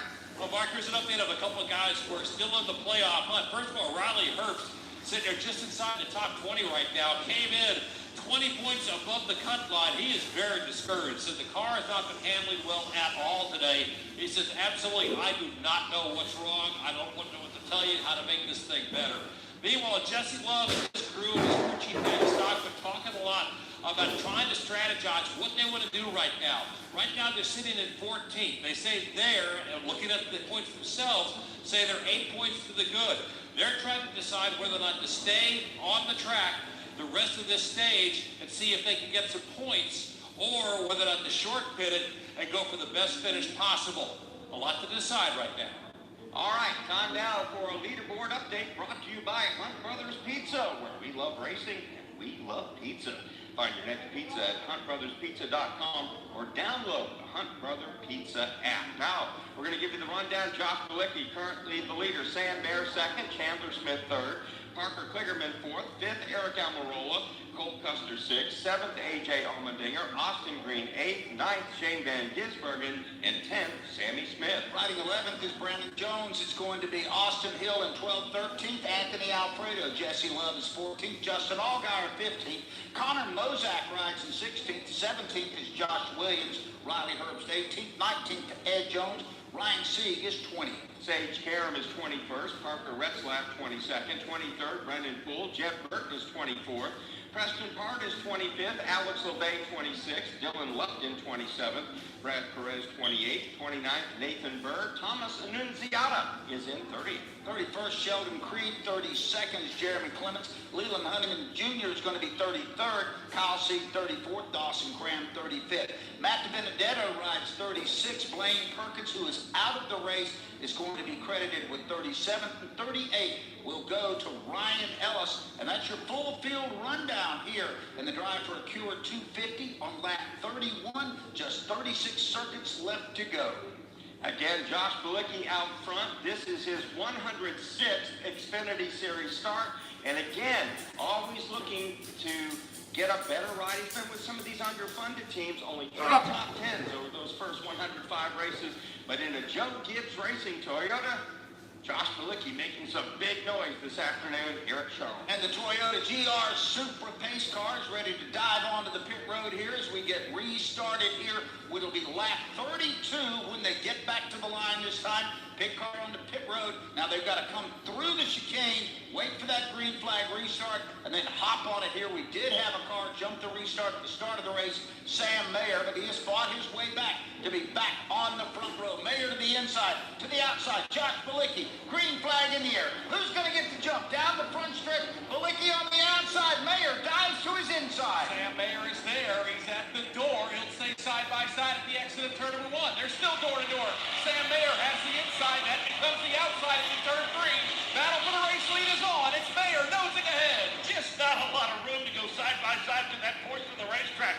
They'll fight jump again, trying to go side by side, and Mayer grabs the spot now. At a half a car length advantage now as he climbs the hill on the turn number 5. Bilicki held the lead of the last 2 restarts. Sam Mayer got on that front row. He's got it now to turn number 6. The top 4 are single file. The 4th in that line is Parker Kligerman, who's at the bottom of the playoff line. But he misses turn 7, locks the brakes up. He smokes the tires there, and Mayer gets away with the lead. Off of turn number 8 now. It is Sam Mayer to the bottom of the racetrack. He'll flash out of the shade into the sunlight, bright sunlight, on turn number 9 down the back straightaway. 3 car lengths advantage over Bilicki. 5 back to Chandler Smith. Chevy versus Toyota into the chicane. Here comes Mayer, makes that left-hand turn on 10, now right at 11, now back to the left on 12, exits onto the banking. 4-car lead in front of Josh Bilicki. Another 6 cars back to Chandler Smith. There's Parker Kligerman in that 4th spot. Sam Mayer led the first lap. However, he did that by jumping the start over Shane Van Gisbergen, got penalized, and Sam Mayer has clawed his way back to the number 1 spot. 2 car lengths over Josh Bilicki, 2 more back to Chandler Smith, and he's starting to get some heat now from Parker Kligerman. And don't look now, but here comes... Oh no! What happened? Oh crap! What happened here? 6, 8, 9 cars involved. A pile up here. Riley Herbst, the playoff contender, is in this wreck. Williams looks like he's sucked up into this. What happened here? Oh no, I'm gonna get copyrighted. Oh, whatever. Oh man.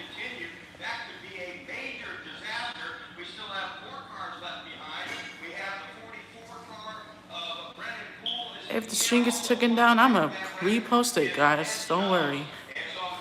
What happened? I think this will be a red.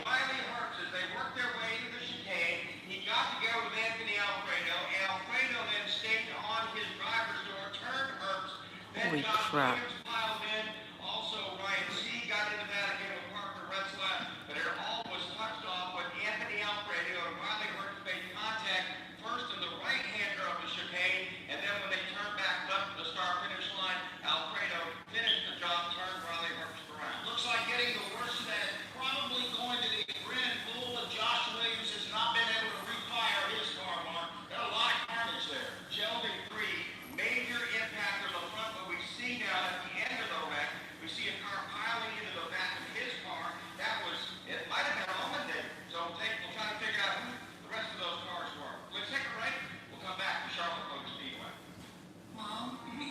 Oh man.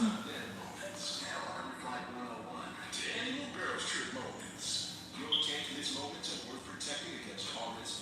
If you're 75 or older or 60 plus with a chronic condition like asthma, COPD, heart disease, or diabetes, you're at higher risk of being hospitalized from RSV, and there are no prescription RSV. Riley Herbst has too much damage here. PaxAssist.com. Where should we go? Sponsored by Pfizer.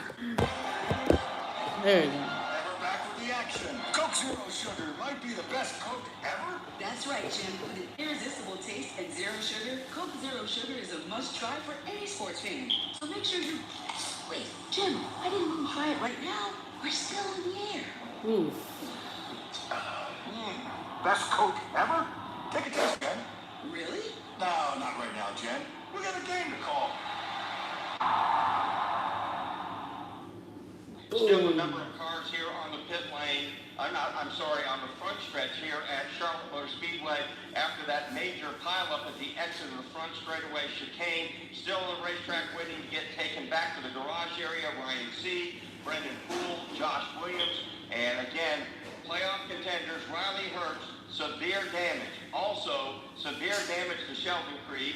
They're coming on to pit road right now as, again, Herbst will be the first one to get there. Let's go to Brent McMillan. Yeah, his crew chief, Denver Stevo, has already put together a strategy to try to cut away as much of the damage. And as he comes to a stop in his pit, I can see a lot of damage on the left side, especially on the left rear where the fuel goes in. They're trying to pound the fuel, basically the sheet metal around the fuel to try to see if they can get that back. They're trying to put some fuel in to make sure that they can do that. And yes, it appears there is fuel going into that car, so they're testing that first. Now they have a lot of work to do, a lot of sheet metal damage on the left rear, on the rear end, on the left front quarter panel. They've gone around to the right side as well. The rear deck lid is in bad shape. A lot of damage to Riley Herbst. They have a saw out. They're cutting away the left front quarter panel, and they're trying to jam down the rear deck lid away. So a lot of work to be done here for a guy trying to survive in the playoffs. Brett Gilly. I'll tell you what, it's almost a miracle that Sheldon Creed was able to drive his car back around. His nose, the hood of his car, pretty much center punch. But the one thing that didn't happen, the radiator did not get punctured. In fact, all the way around the racetrack, he was telling his crew chief, Sam McCauley, that, hey, the water temperature is not changing at all. They have a lot of extensive front-end damage, nothing on the back end of the race car. So what they're doing right now, while they're under the DVP clock, they're actually exacting just a crash repair on his car. They want to get him back out there to make some minimum speed to see if they need to do anything else. But for Sheldon Creed, he might be able to continue on in this race, even though the front end of his car... Kurt Busch, piece of sheet metal. So much discussion right now amongst the collie cars and the team of what to do. Got a collection of stuff, guys. I think like it's probably worth like $3,000 almost. Of NASCAR diecasts and yeah. Kyle Busch, piece of sheet metal here. But shootout 2009. I don't know. And maybe collect the points at the end of the stage, or be in the more advantageous position, pitting now, putting themselves in best position to win later. Again, they're thinking as teams, they're thinking as individuals, they're thinking as individual drivers. A lot of discussion right now, what is best and what's best for who, especially. Under this caution, the fourth one of the afternoon, next time by, there will be just 5 laps to go in stage number 2, so a decision is coming up. Need to tell you that today's broadcast is sponsored by Progressive Insurance. Now, throughout the week, you have Fast Off the Doug Rice, you'll run the auto. Guys, I got copyrighted, so if they take my stream down, I'll repost it. And or repeat PRN's it. Garage Yeah. Pass. Not only is Progressive Insurance bring you today's podcast, but they bring you, of course, Garage Pass each and every day as well. And we appreciate that. We might be For a done. career path, Hopefully not. flexibility, and great pay and benefits. Go to What is going on? These progressive.com/careers cameras. and apply online today. We can establish 3 cars that were knocked out there. Others got People minor continue, damage. that's awesome. Ed Jones, Josh Williams. As a result of that crash, they are all done for the day. The green light is winked on, and pit road is going to be busy. And it looks like pretty much all the remaining field has dived onto the pit lane. Let's go to Alan Cabana. Both Sam Mayer and AJ Allmendinger make Oh, I think Creed is still in here. Cool. the right side of their cars. AJ Allmendinger saying that engine temperature a little too hot, but he takes the tape off that front grill. Over to the left side, clean stops for both Sam Mayer and AJ Allmendinger. Josh Balicki comes in. Also, Eric Alvaroli is in. Marcus Glickman, all of these drivers get 4 tires. And Sunoco Race Fuel, busy pit road down here, Rick McMillan. 4-tire stop for Shane Van Gisbergen. Same thing for Chandler Smith. No adjustments for him. Jesse Love also has come in. They give a 4-tire change and an air pressure adjustment. Sam Bear, the first off of pit road, followed by Eric Almirola, Matt Benedetto, AJ Allmendinger, Josh Balicki, Chandler Smith, Cole Custer, and Parker Kligerman. We'll update our leaderboard as we get set to go back to green flag action in just a moment here at Charlotte Motor Speedway. Both of our local affiliates of break. So here it is. You're listening to PRN, the Performance Racing Network. Hi, I'm Ryan Blaney, a third-generation race car driver, and we dedicate a lot of our time to going as fast as possible. But when my grandpa was diagnosed with Alzheimer's, it was a very unexpected bump in the road for us. It's important to notice if older family members are acting differently, experiencing problems with their memory, or having trouble with routine tasks. Early detection of Alzheimer's can give your family time to explore support services, make a plan for the future, and access available treatments. If you or your family are noticing changes, it could be Alzheimer's. Talk about seeing a doctor together. Here's Christopher Bell. My Toyota Camry TRD race car isn't cheap to build and prepare. I have a pit crew that maintains and fixes my equipment. I have a spotter high above the track watching my back, talking me through turns and potential dangers on the track. I physically train to handle the stress of driving. And I have software helping my crew chief and engineers make the right strategy calls. And with all this, I never take my eyes off the road, and neither should you. One distraction can change everything in one instant.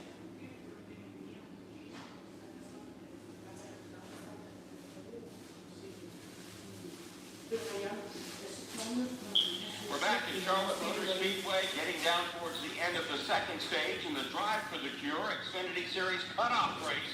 Here on the roval, don't forget tomorrow, it's the Bank of America roval 400. We're on the air at 1 o'clock Eastern Time. Shane Van Gisbergen, as he did today, will lead them to the green flag. Won 2 poles on the same day. Got the pole for this race we're watching right now, and then went out and backed it up and captured the pole for the Bank of America roval 400. Let's check in with Brad Gilly. Doug, most of the drivers on my end of pit road came in. They could actually make it to the end of the race from here, and that is the strategy. But another strategy, we were talking about this earlier, is where you sit in the championship points. And right now, Justin Allgaier came into this one beneath the cut line. His crew chief, Jim Pullman, told him when that caution came out, our focus right now is on stage points. That's all I want you to focus on, is getting as many stage points as you can. Once we get into the end of stage 2, end of stage number 3, I will update you as to where we are. They came in at -7, and they need some big things to happen here today.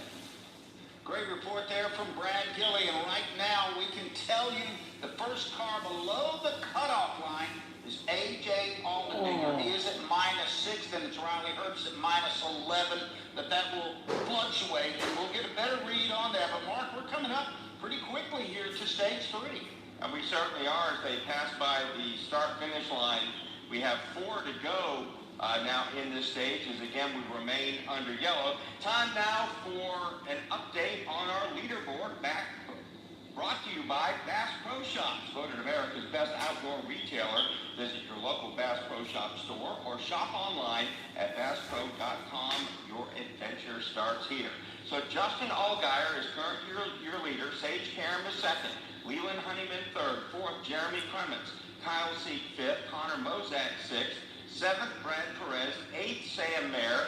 9th, Eric Almirola. By the way, Mayer was the first car off of pit lane, so that's how they'll line up now in the rundown. Mayer 8th, 9th, Almirola. Matt DiBenedetto in 10th. A.J. Allmendinger is 11th. Josh Malicki is 12th. Chandler Smith 13th. 14th, Cole Custer. Ryan Sieg is 15th. Parker Kligerman 6th, or Ryan Sieg is 15th. Parker Kligerman 16th. Shane Van Gisbergen back in 17th. Austin Hill is 18th. Jesse Love scored 19th. And 20th is Sheldon Creed, and that's a heavily damaged race car for Creed. It sure is. Brandon Jones 21st. Nathan Berg 22nd. 23rd, it's going to be Sammy Smith. Jeff Burton 24th. Austin Green 25th. Alex LeBay 26th. 27th, Preston Pardis. Dawson Cran 28th. 29th, Anthony Alfredo. Riley Herbst in 30th. Dylan Lupton will be riding 31st. Parker Retzlaff 32nd. Thomas Annunziata will be 33rd. 34th will be Josh Williams. Ed Jones 35th. Brendan Poole 36th.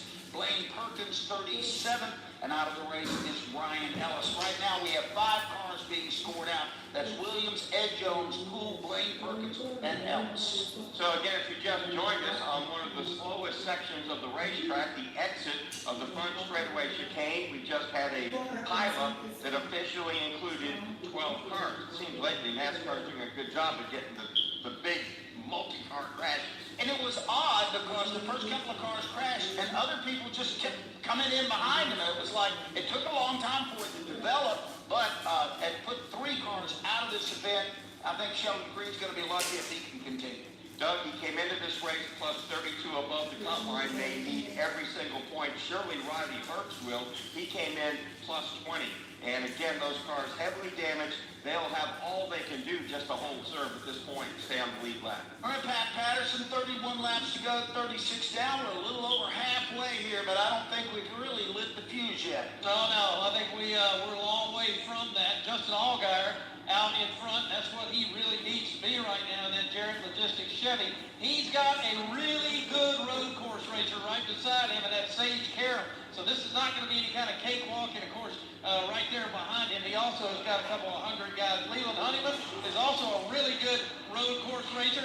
And of course, Jerry Clements has won on the road course too. That's the first 2 rows. We're ready to restart. The Toyota GR Supra Pace car hangs the left. It's on pit road, and they're about to enter the Geico restart zone. Justin Allgaier trying to hold off the IndyCar star, Sage Karam, who lines up to his outside. Here they are. Green flag is out. Allgaier gets a great jump on Karam. He'll lead the pack to turn number 1. A little bit of smoke kicked up, but that's from Speedy Drive. Looks like Leland Honeyman's going to jump to the inside and get around Sage Karam.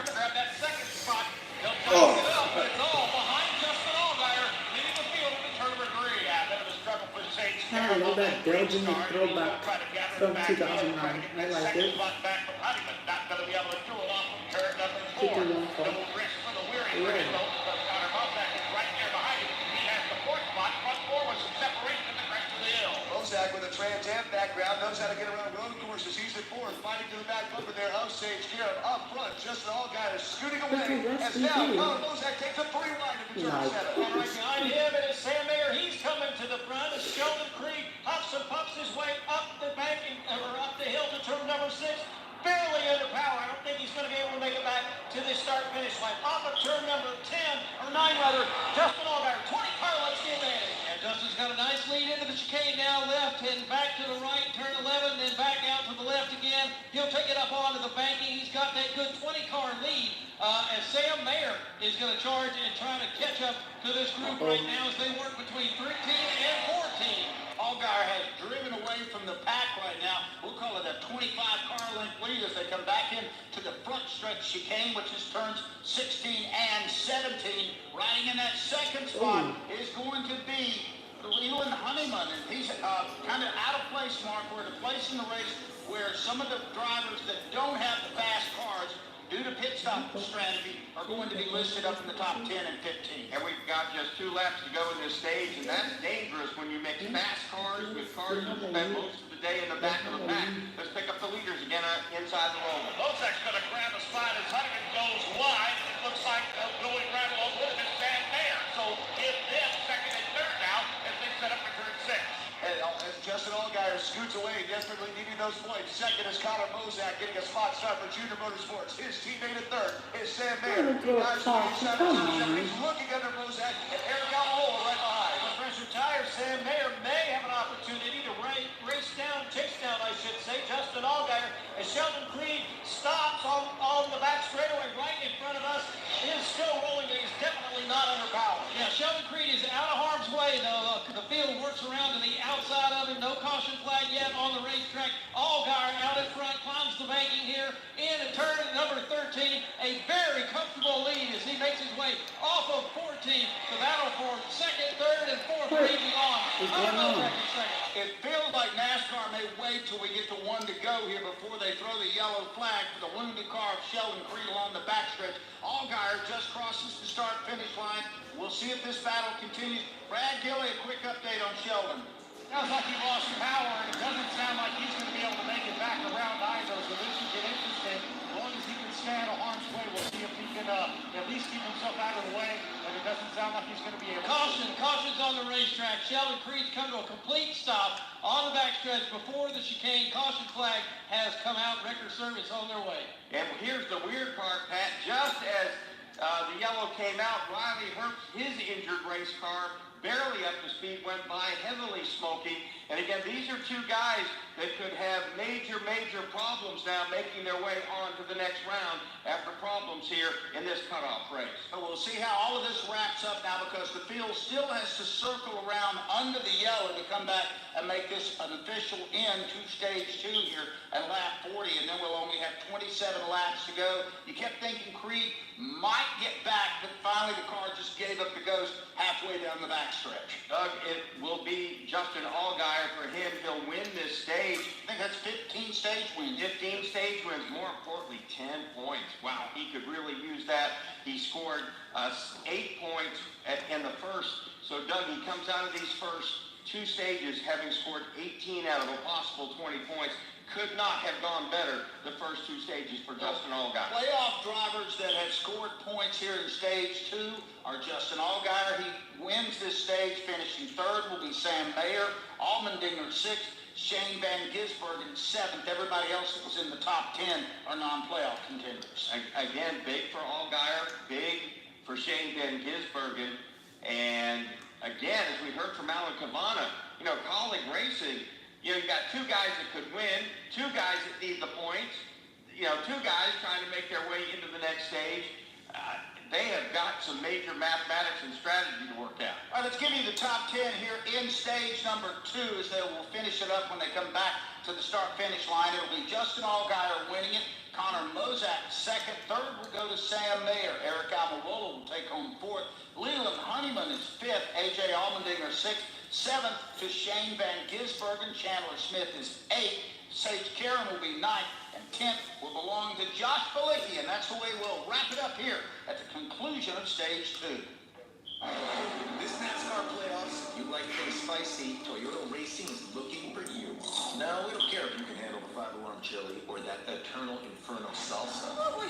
Can you handle how spicy these playoffs will be when the temperature rises on racing's biggest stage? Water, please. Get ready for some serious heat? We want you. Be part of the action at Toyota.com/racing. Toyota, let's go places. NASCAR is a registered trademark of National Association for Stock Car Auto Racing. At Hunt Brothers Pizza, you can choose from 10 toppings at no extra charge. In a hurry, call ahead to place an order or grab a hunk of pizza on the go. Find the nearest location at huntbrotherspizza.com and follow me, Joey Logano, all season long.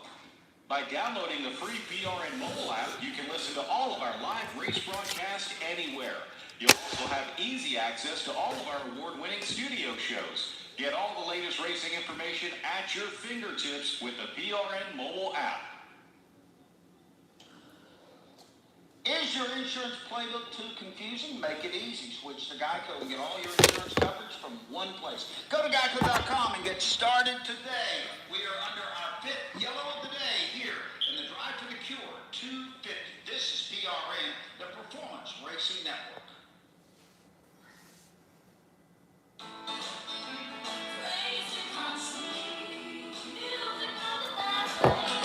Hey, it's Kathy Martindale and Paul Shad on Racing Country. Hi, I'm Christopher Bell, and this is the fastest 2 hours on the radio, Racing Country. I still have a lot to prove to compete at the level that I want to compete at. We have more to accomplish in the sport, and we want to do better than what we've done the last 2 years. Racing Country.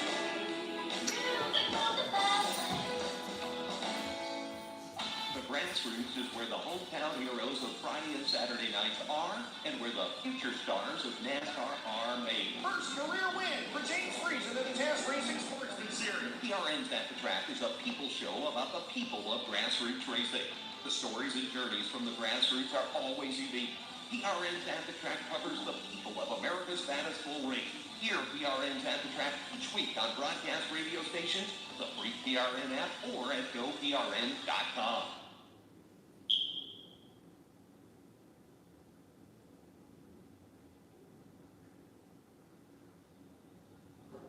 Welcome back to the Roval, Charlotte Motor Speedway, Concord, North Carolina. We have wrapped the first 2 stages of this race, 27 laps to go here. The last stage ended under the yellow flag because of the wounded car of Sheldon Creed coming to a stop along the backstretch. And that gives Justin Allgaier the win. Let's check in now with Brett McMillan. Riley Herbst has gone to the garage area. It appears to be damage to the drive shaft. Now, they did get off the DVP, the damaged vehicle policies. They did get back to speed. They think they're going to be able to repair it. We'll see, because he came in only 20 points above the cut line. So they're back here. They're going to try to repair the car. Right now, he's being scored 13 points under the cut line. That could be curtains for moving on in the playoff for Riley Herbst. At this point, after stage 2, Shane Van Gisbergen below the cut line, -1. Sam Mayer, -5. -13, Riley Herbst. -25, Parker Kligerman. Just above the cut line with Sheldon Creed at +1, but he's going to be dropping. Van Gisbergen will go up, so it looks like Creed probably going to miss the cut. But +11 was the 2-car of Jesse Love. And it's going to be really tight here with Sam Mayer in the mix. Riley Herbst, I don't think, can rally to get back into this. Shane Van Gisbergen's going to be right on the cusp. The best thing that he has going for it is the guy that's 1 point above him right now as a heavily damaged race car, and Shane Van Gisbergen's riding around in 7th. And I got to believe for Sheldon Creed, we might not see him again this afternoon. Well, I think that car's done because he's headed to the garage with heavy damage. So for that, tough break there for the guy that tried to make a run at winning a championship this year. Hasn't won a race, had a boatload of second-place finishes for Sheldon Creed. But Mark, we've still got a lot of race left to go here. Sheldon Creed, Doug, 6 runner-ups this year, 13 for his career. He owns the record for second-place finishes on the Xfinity Series without yet winning a race. Dale Jarrett used to have the record. It took him 10 try it before he got there. Then he did it more than once. You think DJ was happy that that record got broken? Oh, you gotta believe, yeah. Get that one out of the way. You don't want to have to own that one here. So that's the way they set up here right now. We'll give you a quick rundown. It's Justin Allgaier, the race leader. Connor Mozak, second. Third, Sam Mayer. Fourth, Eric Almirola. Leland Honeyman is fifth. AJ Allmendinger, sixth. Shane Van Gisbergen, seventh. Eighth, Chandler Smith. Sage Karen, ninth. 10th, Josh Leakey. Jeremy Clements, 11th. 12th, Parker Kligerman. Matt DiBenedetto, 13th. 14th, Jesse Love. Austin Hill, 15th. 16th is Sammy Smith. Austin Green, 17th. 18th, Cole Custer. Jet Burke, 19th. 20th, Brandon Jones. Alex LeVay, 21st. 22nd, Parker Retzlaff. Preston Pardis, 23rd. Dawson Cram, 24th. Thomas Annunziata, 25th. 26th is going to be Nathan Bird. Kevin Sieg is going to be 20. Kyle Sieg. I like Kelvin better. Maybe we can talk to him. We have a lot of Kyles.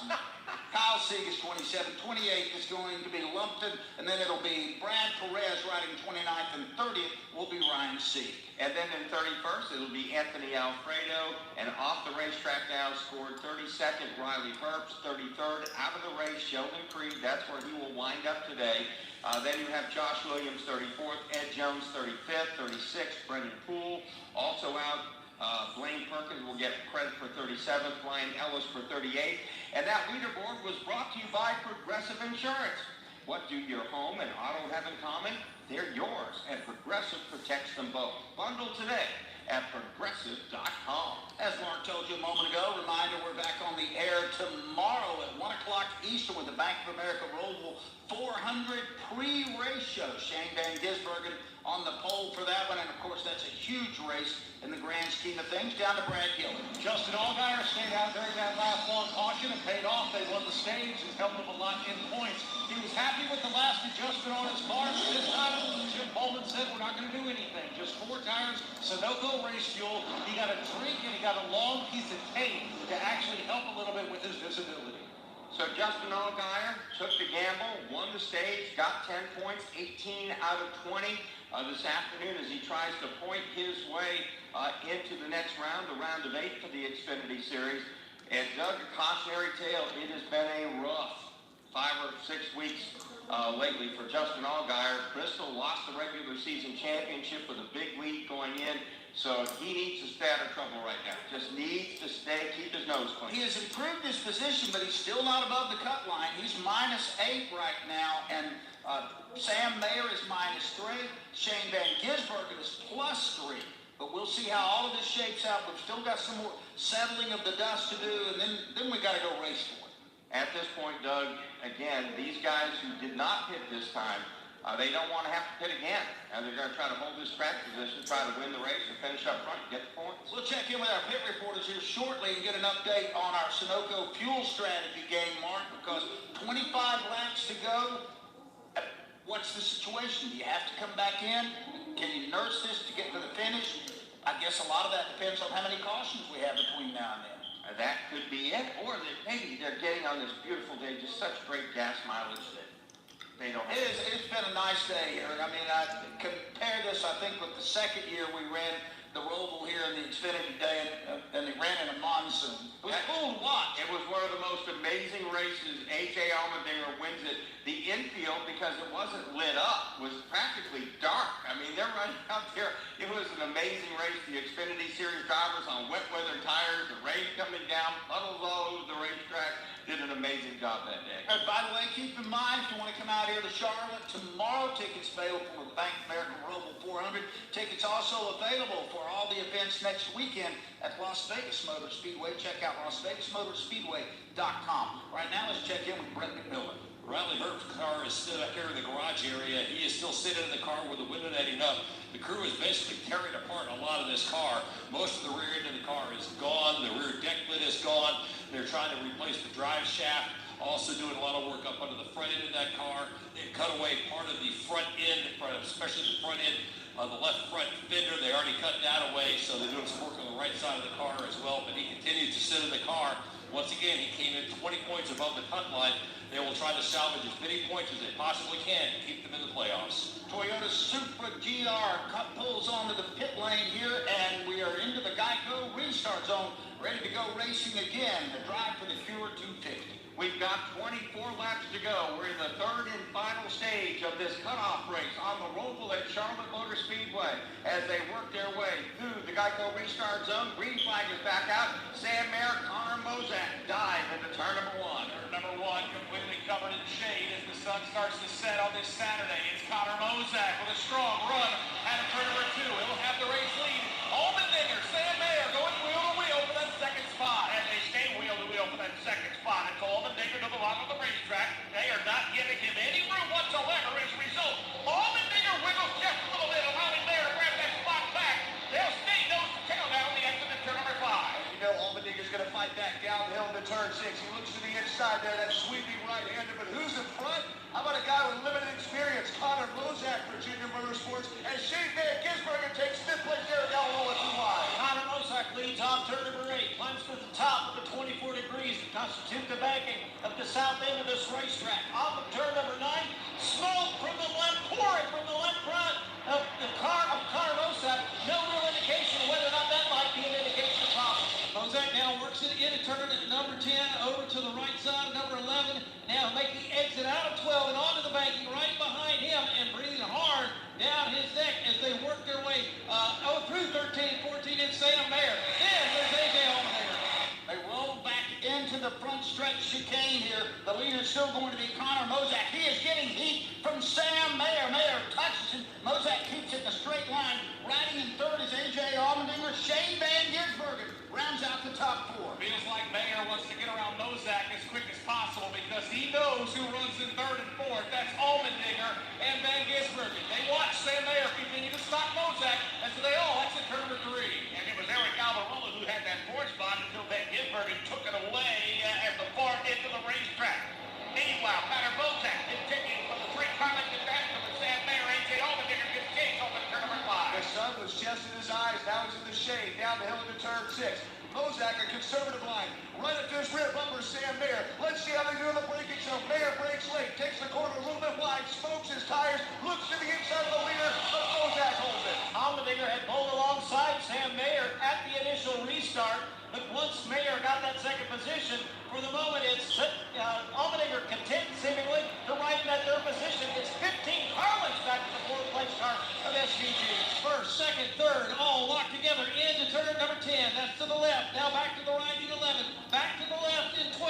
All 3 exit together off of turn number 12 into 13. Car length separation about 4 to 5 car lengths per spot.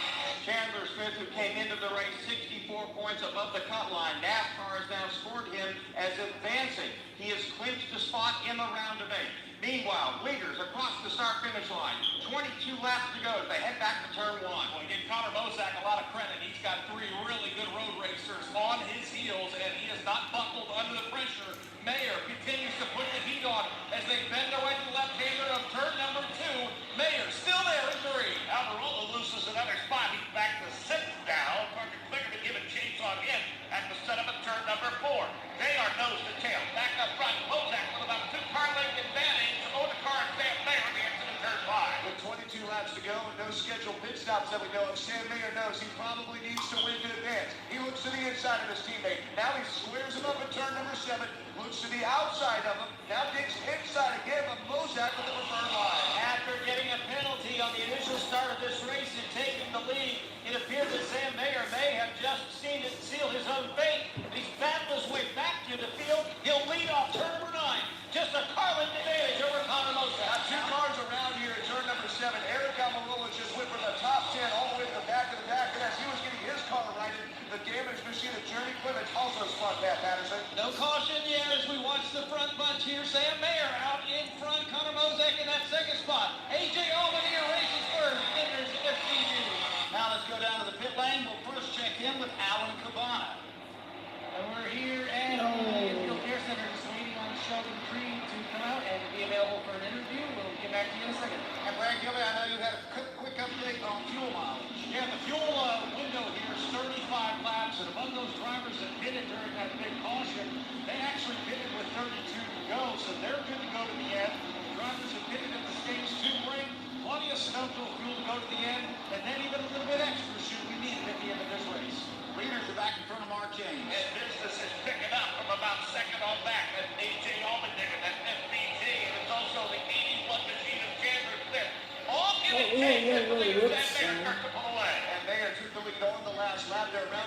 Connor Mozak in second. They're turn 7 now into the shape. Allmendinger gives a little flump with using the Mozak. Gets his car out of shape. Right behind Allmendinger in fourth. Sam Mayer's loving the fact that Connor Mozak is only up the parade behind him. And as Allmendinger off turn number 9, about 3 car lengths back. Number 3 back to the car of Shane Van Gisbergen, and then 3 more back to Chandler Smith. Here's the leader now with about a 4-car lead into turn 10. That's the chicane. Back to the right at 11 and back to 12. Enters onto the bank. He's got a good 10 to 12 car lead. Lead over Connor Mozak. AJ Allmendinger 4 spots back in that third position. So the top 5 Guys, I've met Sean Creed before. I have. Then you go back yeah. more to Austin Hill. Let's go down now to Alabama. Sheldon Creed is out of the care center. Oh my gosh, I meant to put the volume, but not that. Come on, what's wrong with me? Yeah, I mean, I had to go to the back. My transmission locked itself in a second gear.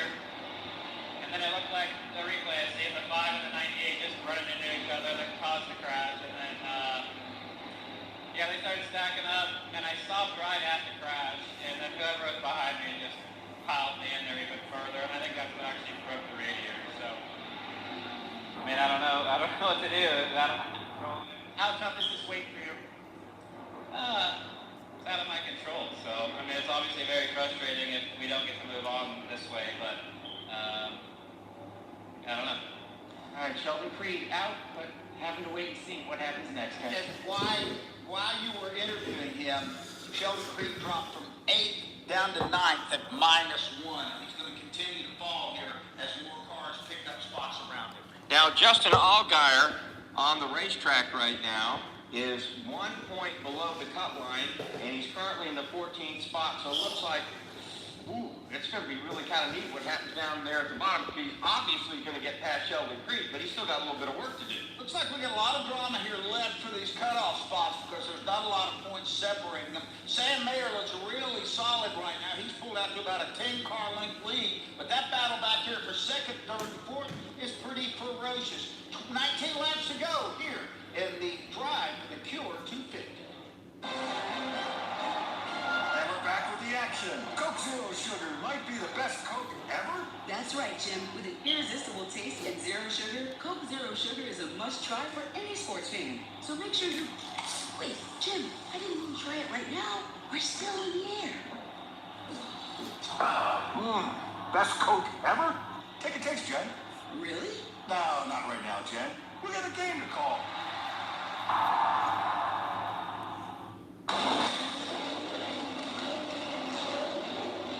Fueling NASCAR champions on the track for over 20 years to innovating 94 octane, the highest octane on the market. Performance is what Sunoco does. All Sunoco fuel at the pump meets the same top-tier standards as the fuel used in NASCAR. From the track to your tank, you can trust Sunoco to help your vehicle perform at its peak. Bass Pro Shops voted America's best outdoor retailer. Visit your local Bass Pro Shop store or shop online at BassPro.com. Your adventure starts here. With 19 laps to go, our top 5 look like this. Sam Mayer, AJ Allmendinger, Connor Mozak, Shane Van Gisbergen, and Chandler Smith. This is PRN, the Performance Racing Network. It's hard to believe in this day and age in the United States of America that children are hungry. Our time on this planet is short. We have to give back to those in need. Every child has a chance, no matter what obstacles they may encounter. Never have we been taxed more as a society to help kids the way we are right now. Speedway Children's Charities raises money through several different avenues. My favorite is the gala. It's one of those can't miss events for everybody who attends, and been able to raise and distribute over $60 million. When you have 50 different organizations receiving grants from Speedway Children's Charities, that's far-reaching. And some people think, well, I don't have much money to give. I say $50 is a lot to give. At Speedway Children's Charities, Our mission is simple. Help every child we can. Because all children deserve joy And hope. And love. And if one child is still in need, Then there's still work to do.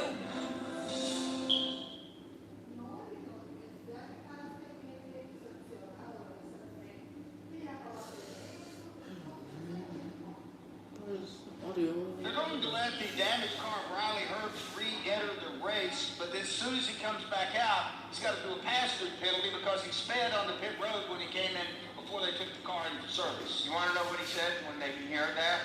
Oh, come on. Really? Not enough that I'm already 10 laps down?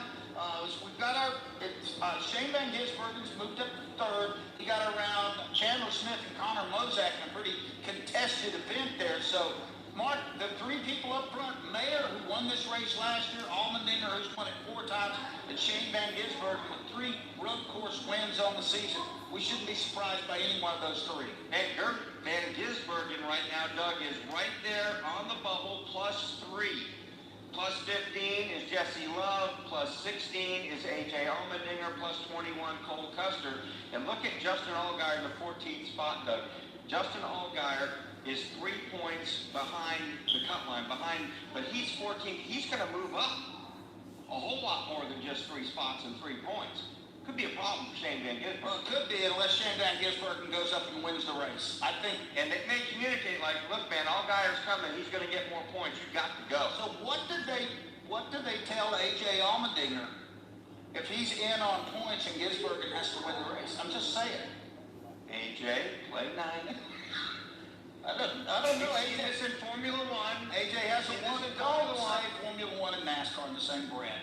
All right, let's check in with Alvin Kamara. Look, Doug, they're referencing those scenarios right now on the radio, trying to go through as many different scenarios as they can. Right now, as the points run, SVG is in, A.J. Allmendinger is as well, but Sam Mayer is kind of ruining the plan by being in position to get the win and also advance. They told A.J. Allmendinger the best thing for Team College right now is to go past that number 1 car of Sam Mayer and get him out of the way, and that will give a little bit of a buffer to both College cars. What's interesting about the number 1 car of Sam Mayer, I was talking with crew chief Marty Lindley earlier today. Remember, Sam Mayer won this race last year, and he came in today in a hole, but I said, you got to have some confidence, right? You came in and won this race last year. They said, yeah, that was a bit different because A.J. Allmendinger and Shane Van Gisbergen were not in the race, and those are the 2 cars pursuing Sam Mayer right now. How about this, Doug? Could Junior Motorsports 2 weeks in a row take the man last in the playoff points, win the race, and leapfrog into the next round? Did it last week with Sandy Smith? Could do it again this week with Sam Mayer. And Doug, as I look at this, again, I think Shane Van Gisbergen +2 to the cut line could be in real trouble if Justin Allgaier, who is now moved to 13th, Allgaier who's in the top 10. You know, I can see him, passing some of these guys up here, and that, I see things being in a really rough spot at some point here, maybe, for SVG, despite the solid afternoon he's had so far. Let's pick up the 3 lead cars here. It's Sam Mayer, A.J. Allmendinger. SVG's about 3 car lengths off Allmendinger for second. Yeah, I don't know if Allmendinger is necessarily catching Sam Mayer, but there is no doubt that it is tightening up for second as Shane Van Gisbergen has cracked the whip, and he is starting to run down A.J. Allmendinger. Mark, they're all separated by 2 car lengths. These 3 started up front, but some bobbles early on by Mayer and SVG. Kind of changed their fortunes early in the race. It's been a long haul to get back into contention. There is no question. They're all but nose to tail. The battle for second, crest of the hill. As Mayer pulls away in turn 6, down the hill they go. A.J. Allmendinger steps out just a little bit in 6th place. He's not giving way to his teammate Van Gisbergen. But Van Gisbergen under him at turn 7 and around him on exit, outbreaks him and takes that second spot. Allmendinger's car has faded somewhat. The last several laps he had been narrowing the margin between himself and Sam Mayer. Now it's a good distance. It's probably 30 car lengths back to the new second place man. That's Shane Van Gisbergen. Sam Mayer makes that left-hand corner into the chicane, back to the right, now back to the left. He's got 2 of the world's best right behind him, but they're a good 25 cars back as they enter turn 13 now. Midway through 13 and 14, Sam Mayer leads. Oh, there goes that 35. Thomas Annunziata has crashed. The yellow flag comes out, and it is the 6th of the afternoon here in the Drive for the Cure Xfinity Series cutoff race. And right now, it's a great time to pause 10 seconds for station identification. This is PRN, the Performance Racing Network. Did he run out of brakes or did he miss the turn like Kevin Harvick did back in 21? Oh my goodness.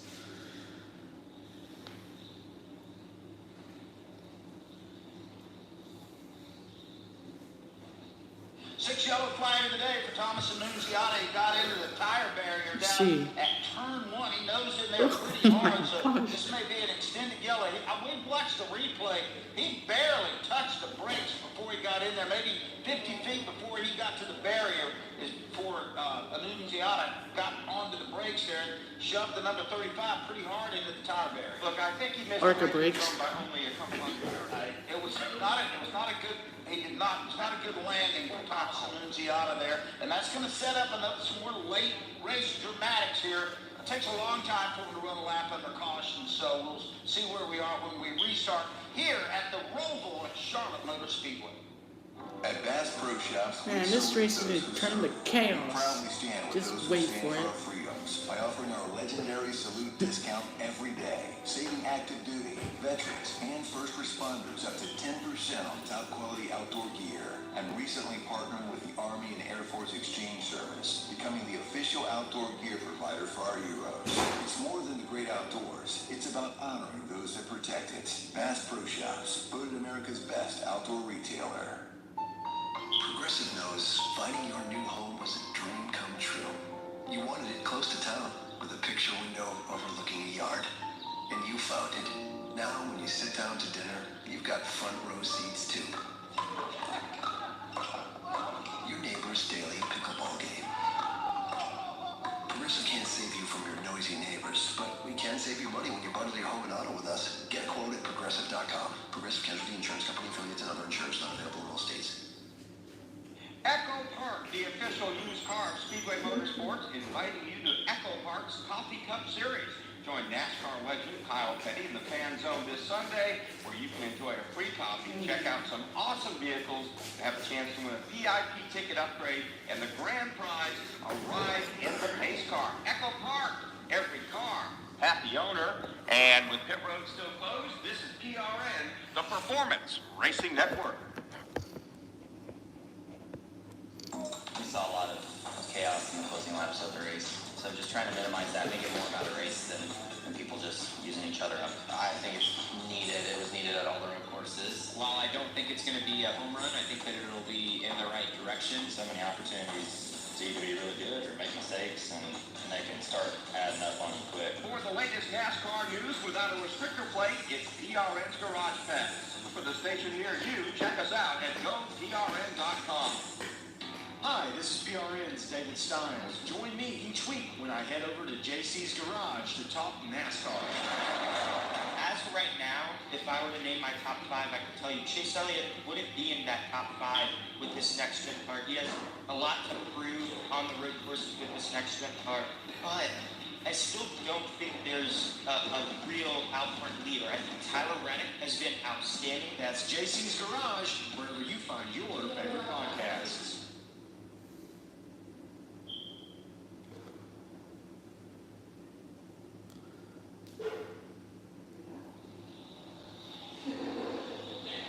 Down to the closing laps of the Drive for the Cure Xfinity Series race here at Charlotte Motor Speedway on the roval. We're under the 6th yellow flag. When they come by the next time, 12 laps to go. Right now, Shane Van Gisbergen +2 above the cut line, 2 below it, Justin Allgaier. I think that could be a really interesting point there towards the end of this race. If Van Gisbergen doesn't win it, there's a good chance Allgaier might be able to sneak by him in the points. It's going to be curious to see how this finishes up, because I think you're right, Mark. Because I feel like, I don't know, I'm like you, I think Allgaier can find a couple of more spots. Well, can he pass Balicki, Smith, Love, Klickerman? Yeah. Austin Green? Yes, I think so. I think he can find 3 more spots, and that would take care of his part of the business. For Shane Van Gisbergen to make the playoffs, then he's forced into a must-win situation. Because he's in the points, Doug, now frozen in the 2nd spot, right? He can't pick up anymore. He's got to win the race at this particular point.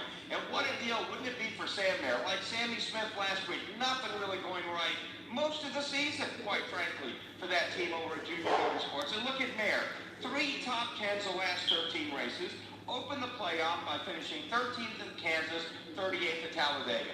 Struggling, and yet he can come out of here and again, like Smith, hit the home run that moves him into the round of 8. 2 weeks in a row. Last place car in the playoffs, wins a race, goes on to be he's asking to the most. And I like the fact that the top 3 drivers are all playoff drivers. They're all pretty good going left and right. Like I said, Mayer, the defending race winner here. Shane Van Gisbergen, 3 wins this year on road courses. A.J. Allmendinger undefeated in Xfinity racing here on the roval. Was it private moment here, Mark, and thank you and all the rest of the PRN team members who came down to the media center earlier today. This will be my last race weekend broadcasting here at Charlotte Motor Speedway. That's not without mixed feelings as I'm riding off to retirement. And Marcus Smith and Jeff Gordon and Greg Walter, the president GM of the Speedway, recognized me by giving me the Bruton Smith Award, which is the trophy they give to the winning driver here for the Coca-Cola 600. The trophy for the roval is a little bit different, and it's the actual metal cast trophy. It's almost too heavy for me to carry around. Our tornado will not take that away out of your man cave. You could weight that down. So thanks a lot to Marcus and all those guys. Let's check in. Let's check in on pit road now with Alan Cavana. An easy decision for Sam Mayer and crew. They said they wanted to be on offense. That means the best tires possible. The right side is done. There are rounds to the left. Not such an easy decision for A.J. Allmendinger. Ultimately, they do decide to pit 4 tires. Justin Allgaier, 4 tires in Sunoco. Also, Parker Kligerman. Connor Mozak comes in from the top 5. He gets 4 tires in Sunoco. After much debate, Shane Van Gisbergen decided to stay out and take the lead. Chandler Smith came in. He's getting a 4-tire change and a chassis adjustment and a full tank of Sunoco fuel. Wow. That's a big-time decision right there. A big-time decision. Also staying out, as we look out on the racetrack behind Van Gisbergen, you have 1, 2, 3, 4, 5, maybe 7 or 8 cars before you get to the cars coming out the pit lane. He's got a buffer, Mark. He does. Mark James, how many cars do you get back to A.J. Allmendinger? Is that like 9 or 10? It looks like. They keep Sam coming Mayer. every bit of Sam Mayer. They're starting to work their way now around the 43 machine off of turn number 3. Yeah, it looks like about 8 cars now, Doug, as they tuck in behind the pace car and they start to climb the hill. I would be nervous about this. I'm still nervous about it, but at least you've got a buffer of some cars that those guys that stopped and got tires have to get around. Yeah, absolutely. Wow. Big gamble. Let's go down to O'Reilly Auto Parts pit reporter Brett McMillan. All right, here with Kevin Walter, crew chief for SVG. What was the thinking in staying out? I think we got the guy for the job, so put him out front and let him do the work. I think we got a car that is capable of winning. Put him in the position to do it. How much you guys keeping an eye on points and making that decision? We're keeping an eye on it, but if we win, we ain't got to worry about the points, right? Exactly right. That's Kevin Walter, SVG's crew chief. There's a Kenny Rogers. No one to hold him. This is a big play. This is all in. Yes, this isn't the poker table that I'm just taking the chips and shoving them to the middle. And what this does right now at this point, Doug, they are showing Van Gisbergen above the cut line, obviously, but it shows Allgaier 1 point below it to Sheldon Creed, who's out of the race. So Allgaier might find himself in a pretty good spot. For more updates, let's go down to pit road and our other O'Reilly Auto Parts pit reporter, Alan Cavana. I have the president of college racing trying to get 2 cars to advance. One didn't. A.J. Allmendinger's decision was late. What's the scenario here for both your cars? Well, the point situation that determined AJ's deal, right? Now, SVG has got to pretty much win. He's saved a lot of tires sitting there waiting, and he's probably the best, like in that situation. So, hey, we just got to try to get these 2 guys to the next round. We didn't do a good job the first 2 races. That's on us, and we knew coming here that we had to win, and we're here to win. All right, we're trying to get it all to win and advancing 2 cars. So, again, SVG is going to lead them to the green flag. And to his inside, I believe that is going to be Austin Green. So we'll have to see how things will line up. And Pat Patterson, have you got a good read on some of those guys up front? Yeah, Austin Green is up here, and he's a good road racer, proud of Owensboro, Kentucky. He'll go side by side with SVG. That 50 car on the inside there, that is Preston Pardis, also a really good racer as we head back for a restart. Yeah, he is. He's pretty good at going left and right. Is Preston Pardis in the number 50 machine. And Jesse Love is up in this mix as we go into the Gotco restart zone. Through the chicane, the hard turn back onto the front stretch. Shane Van Gisbergen gets the jump here as expected. The battle is going to be for the runner-up spot with Austin Green. Yeah, it's a monster jump for Van Gisbergen as Sam Mayer further back, already trying to make it 3 wide, trying to get to the 5th position. They'll all chase after Shane Van Gisbergen, leading with it, turn 3. Yeah, Sam Mayer wouldn't have liked my math. I said 8 cars. It's actually 5, and he was trying to make quick work of those cars. Not able to do anything just yet as Shane Van Gisbergen pulls out for about a 4-car length advantage on the turn number 5. And Jesse Love has slid into the 2nd spot around Austin Green. In the 4th position is Parker Kligerman as Shane Van Gisbergen goes into turn 6, tiptoeing away from the field. Now battle for 4th. It's Sam Mayer trying to look to the inside of Parker Kligerman. Kligerman to the inside of Austin Green for 3rd. Well, Sam Mayer really needs to force the issue if he's going to have a shot at SVG, because SVG off of turn number 8 already has a 10-car length advantage. It is 2nd now to Jesse Love. He's being pursued by Parker Kligerman, who rides in the 3rd position as they head to the left-hander at turn 10. Here comes the leader into turn 10. Shane Van Gisbergen works back to the right now on 11. We'll let the car drift inside on 12 now, drives it hard up onto the banking. Van Gisbergen out in front now by about 25 car lengths. Parker Kligerman challenging for that 2nd spot. He'll go to work with Jesse Love. Parker Kligerman swings to the outside of Jesse Love. He will take the runner-up spot as they dive into the chicane. Shane Van Gisbergen continues to lead. Let's call it 7 car lengths, and it's Kligerman, Jesse Love, and Sam Mayer rides in 4th. Sam Mayer has those French Goodyear What is tires. going on here? Another pile of almost here. That's Connor Bozak, also Anthony Alfredo. They get the car spun around. NASCAR is holding the yellow flag. Everybody is back and running, and we're still under green. Let's pick up the leaders. Sam Mayer has now grabbed the 3rd spot, and he is on a rail. He's on the charts instead of a turn number 5. And SVG, I'll tell you what, Doug, that car is a handful. He almost lost it at the entrance to turn number 5. And he is holding back for sure. The top 3 cars in the field right now. Van Gisbergen, Kligerman, Mayer, they basically have to win to advance. And Van Gisbergen's up front and smoking tires behind him in the back of the top 5. We're just about to find out how much 4 fresh tires actually can accomplish, because Kligerman now has SVG clearly in his gun sights, just about half a dozen car lengths back. Parker Kligerman is closing the gap on Shane Van Gisbergen into number 10 right now. Right side over to 11, exit 12 onto the banking. Kligerman has cut a 20-car lead down to about 10 cars now as they're midway through 13 and 14, headed to turn 15. Kligerman out of the turn and the turn 15 here. That's the front stretch chicane, and that is a hard right-hand turn when you exit that. Shane Van Gisbergen with the lead, but Kligerman has cut it down to almost a single car length, trying to chase him down in 1. Where has he come from? I don't feel like we've talked about Parker Kligerman all day long. He's going to lose that ride at the end of the year, but he is all over Shane Van Gisbergen. Parker separated by a car length as they are into turn 3. And again, if there's any place where the grip is going to go away, it's going to be up the bank, off that little bit of banking at the apex of turn number 5. We'll see if it goes away on SVG here. Parker Kligerman right in the tire track. The car does move around just a little bit. Going to try to get to the inside and get to turn 6. Kligerman's been aggressive all day, smoking tires in this section of the track. He gets right at the tire track to Shane Van Gisbergen. He's to his inside at turn number 7. Move car 48 to the lead. Will Van Gisbergen cross him over? He hasn't yet. Parker Kligerman qualified outside the top 20.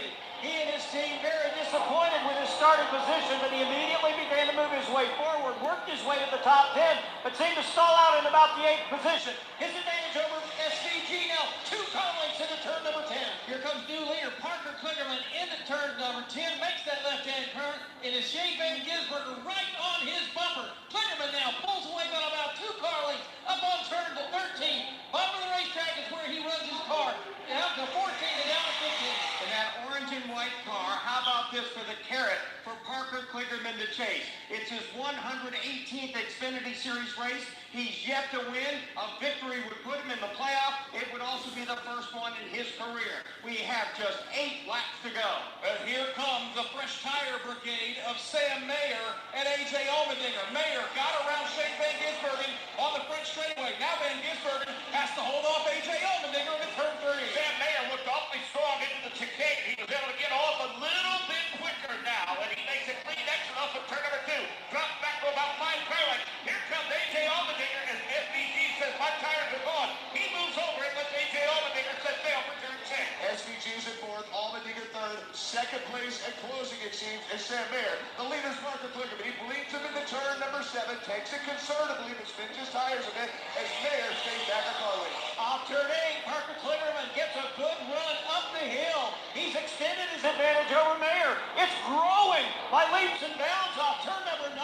It's about 15 car lengths heading to the chicane. Parker Kligerman has got to be perfect into turn number 10 now. Makes that left-hand corner over to the right, smokes the tires just a little bit, has a good 5-car separation now as he exits 12 onto the banking over in turn 13. 4 cars separate second, third, and fourth, and it's a long way back to the 5th place runner. 8 laps to go. We'll take a quick timeout, come back and see if Kligerman can hang on.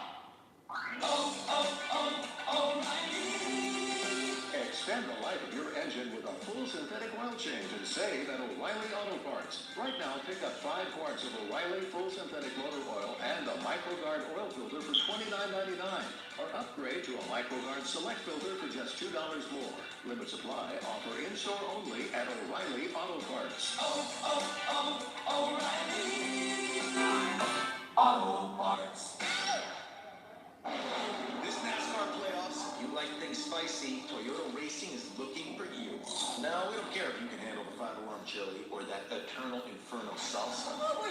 Can you handle how spicy these playoffs will be when the temperature rises on racing's biggest stage? Water, please. You ready for some serious heat? We want you. Be part of the action at Toyota.com/racing. Toyota, let's go places. NASCAR is a registered trademark of the National Association for Stock Car Auto Racing.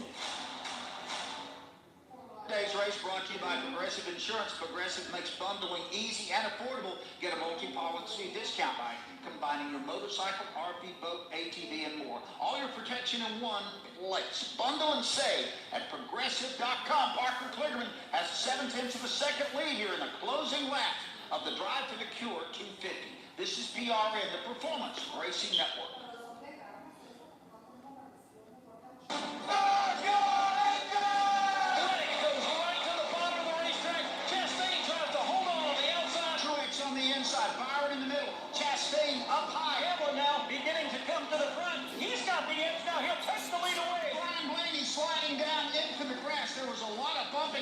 And Blaney noses into the infield retaining wall. Ross Chastain doing a great job. Truex right there, big in his mirror as they race down the backstretch here. Harrison Burton is spinning down the back straightaway. Everybody going to the top side. Here comes Kyle Larson. Larson down to the bottom of the racetrack. He wants to lead all 4. Chris Buescher has trouble. And a spin off in turn 4. Now we got a ton of cars that are in this one, and Larson is certainly one of those cars. Trouble coming out of turn 4. Hamlin is sideways. The car spins down on the apron of the racetrack. Byron takes that brightly painted number 24 to the front. He gets a big shot from Daniel Suarez. This is PRN.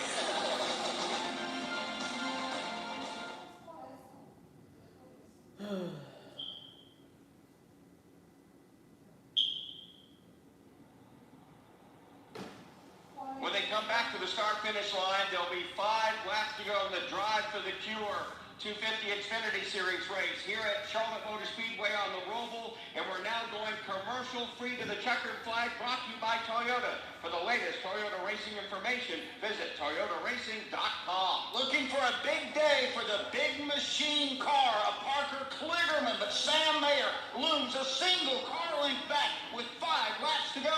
They go into the hard left-hander that is turn 1. This is why the drama of the playoffs is so good. Not just a battle for the win, but a battle to keep your championship hopes alive. Sam Mayer all over the back of Parker Kligerman. Kligerman left the door open in 3. Mayer wasn't able to fill it, Mark. Here he comes in 4. This is where the front 3 tightened up last time by. If Kligerman can hold on until he gets in front of that turbo, that's where he seems to be fastest when he gets back on out onto what is the oval. There goes the tail now as they head toward turn 7. He exited 5 wide, goes to the inside of turn 6 as Parker Kligerman. 1 car length lead. Let's see Sam Mayer breaking about the same time as him. Does it gain on him at turn number 7?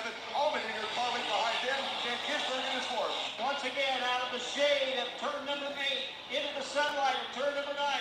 Parker Kligerman once again extends his advantage. It grows to 2, 3, maybe 4 car lengths, but now heading into turn number 10.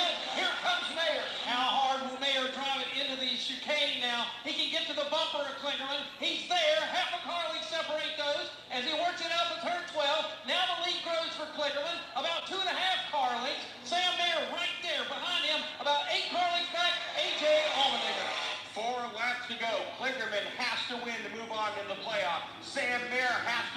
Something has to give as they get there into the chicane. Mayer almost taps the back bumper of Parker Klickerman across the stripe. Again, they dive into turn number 1. How wide can Parker Klickerman make that bright orange and white machine as he arcs out of turn number 1? It's running wide. He'll hold that race lead about a car length over Sam Mayer. Mayer moving around the racetrack, Mark James, trying to find a way around. Klickerman has the elbows out at the end of turn number 4. He holds the advantage by about a half a car length. Slips and slides just a little bit upon exit.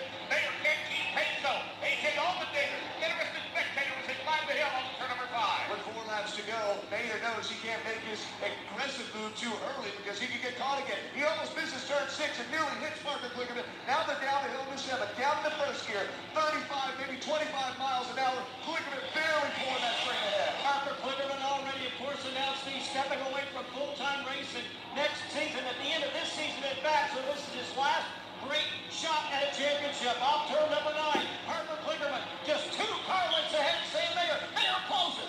A.J. Allmendinger is in the perfect spot. If these 2 guys get squirrely, he goes right to the front. He is right there behind. Now you've got 3 cars, half a car length separating all 3 of them. Here's Klickerman once again, car and a half maybe ahead of second place. Sam Mayer through 13 and 14, heading to the front stretch. There's only one way for Klickerman and Mayer to advance, and that's to win. Mayer dives to the inside of Klickerman. He'll wrestle the lead away out of the chicane, but here comes Klickerman back on the inside at the stripe by a half a car length. It's Klickerman, 3 cars battling for the win. It's almost like Parker was caught sleeping and Mayer got alongside. Parker got up on the wheel and took the race lead back. Now Sam Mayer wins right on that left rear quarter banner. Parker Klickerman holds it off, Mark James in the 3.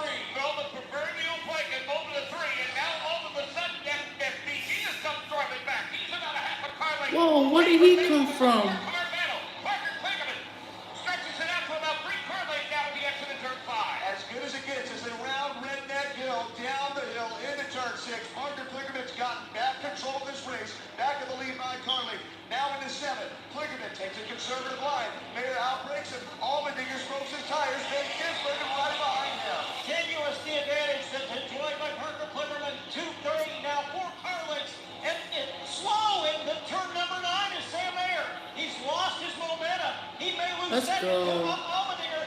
Side by side, they race for second. Now Mayer battles back. He'll hold on to that spot as he gets into the chicane. About a car length and a half off of Parker Klickerman. But that might be just enough for Klickerman now as he'll get a full separation. A good 25 cars from second, third, and fourth. Mayer, A.J. Allmendinger, and Shane Van Gisbergen. With 2 laps to go, 5 points above the cut line, Justin Allgaier, 5 points below it, Shane Van Gisbergen in 4th. Parker Klickerman has to win to move on in the playoff, and right now has a 5-car length lead going into 1. Well, whatever happened to Sam Mayer on the banking, it's gone away, and he's found some more speed in that number 1 Chevrolet. He's trying to track back down at Parker Klickerman, but he's got to find 5 car lengths. He's being chased by Allmendinger and Van Gisbergen in the 3. This is where he's always close over the last 3 laps, and he does it once again. He's pared it down to about 2 car lengths. Again, those 4 separated each by about 2 car lengths. Klickerman, though, gets off of turn number 4 in great shape, about a 5-car length advantage as he climbs the hill. Gotta be mistake-free, but one mistake would be being too conservative with these hungry thoroughbreds behind Parker Klickerman. He leads by 3 car lengths into turn 7. Baby's that big spike-like cooler machine there through turn 7. Sam Mayer still a couple of car lengths behind. The bright orange and white Chevrolet and Parker Klickerman continues to set the pace with just a couple of laps remaining. Drops to the bottom of the racetrack between turns 8 and 9. Now trips up to the outside wall off of turn number 9. He'll set up for the chicane in turn 10. Parker Klickerman having the drive of his life. Into turn 10, he goes back to the right in turn 11. Now turn 12. Hammers the throttle. Drives it up on the turn number 13. Has got a good 15, 20 car lead. Wait a minute. Holy crap. How did that 42 get in the... Oh, no. Holy crap. What happened to him? Will the caution come out or did he cross the line? Oh, man.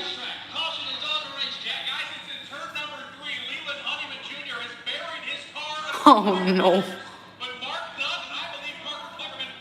I wish caution came out here for, yeah. He took the white flag. He is going to win it. He picked a great time to win his first Xfinity Series race in What happened to that car? Just did he pile so fast in the thing?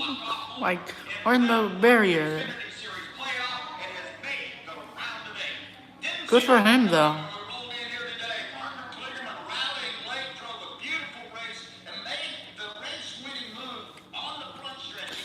Man, if SVG pitted, he probably would have won this thing.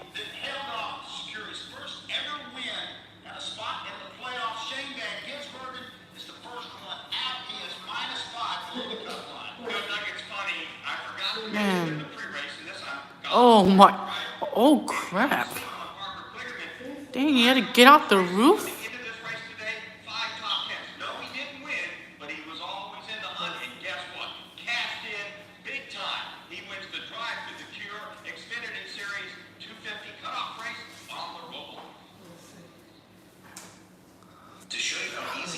I'm gonna stay a little bit longer and see if there's a replay on the wreck. Wait a second. Did he win or what is going on here? What is going on here? Is it over or what is going on here? The white flag came out. What happened? They took the white flag and then they threw the yellow and then they have the overtime. What is going on here?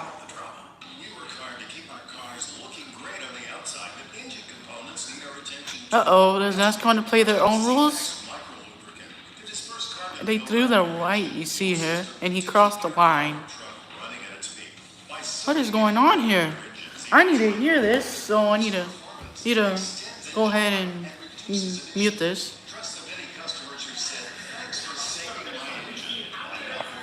Okay, I'm gonna put this audio back in a minute. Just need to hear this. Forget everything we just said.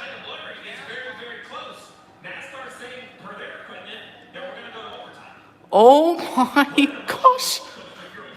No, they just stole a win!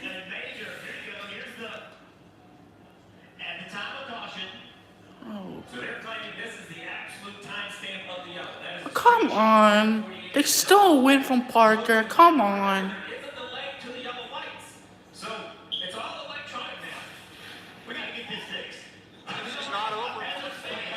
Crap. That's sad. Oh, no. That's like the fourth time I done that today? Come on, man. He's one of my favorite, but NASCAR's playing their own rules again. That's dumb, literally.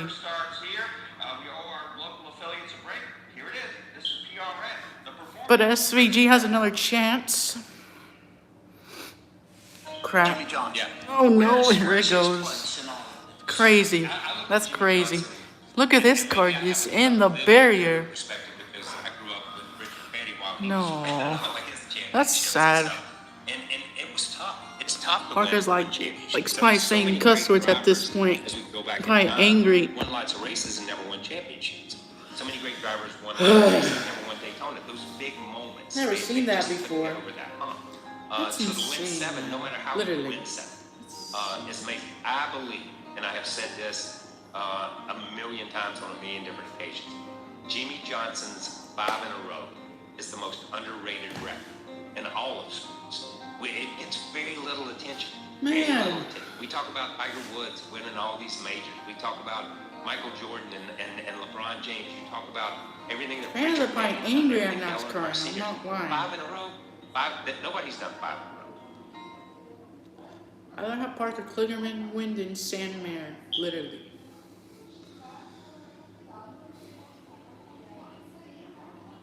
Back here at Charlotte Motor Speedway on the roval, Parker Kligerman, we presumed had won the race. NASCAR reviewed the tape, and it had to be within 1/10 of a second that he did not take the white flag or that the yellow light did not come on.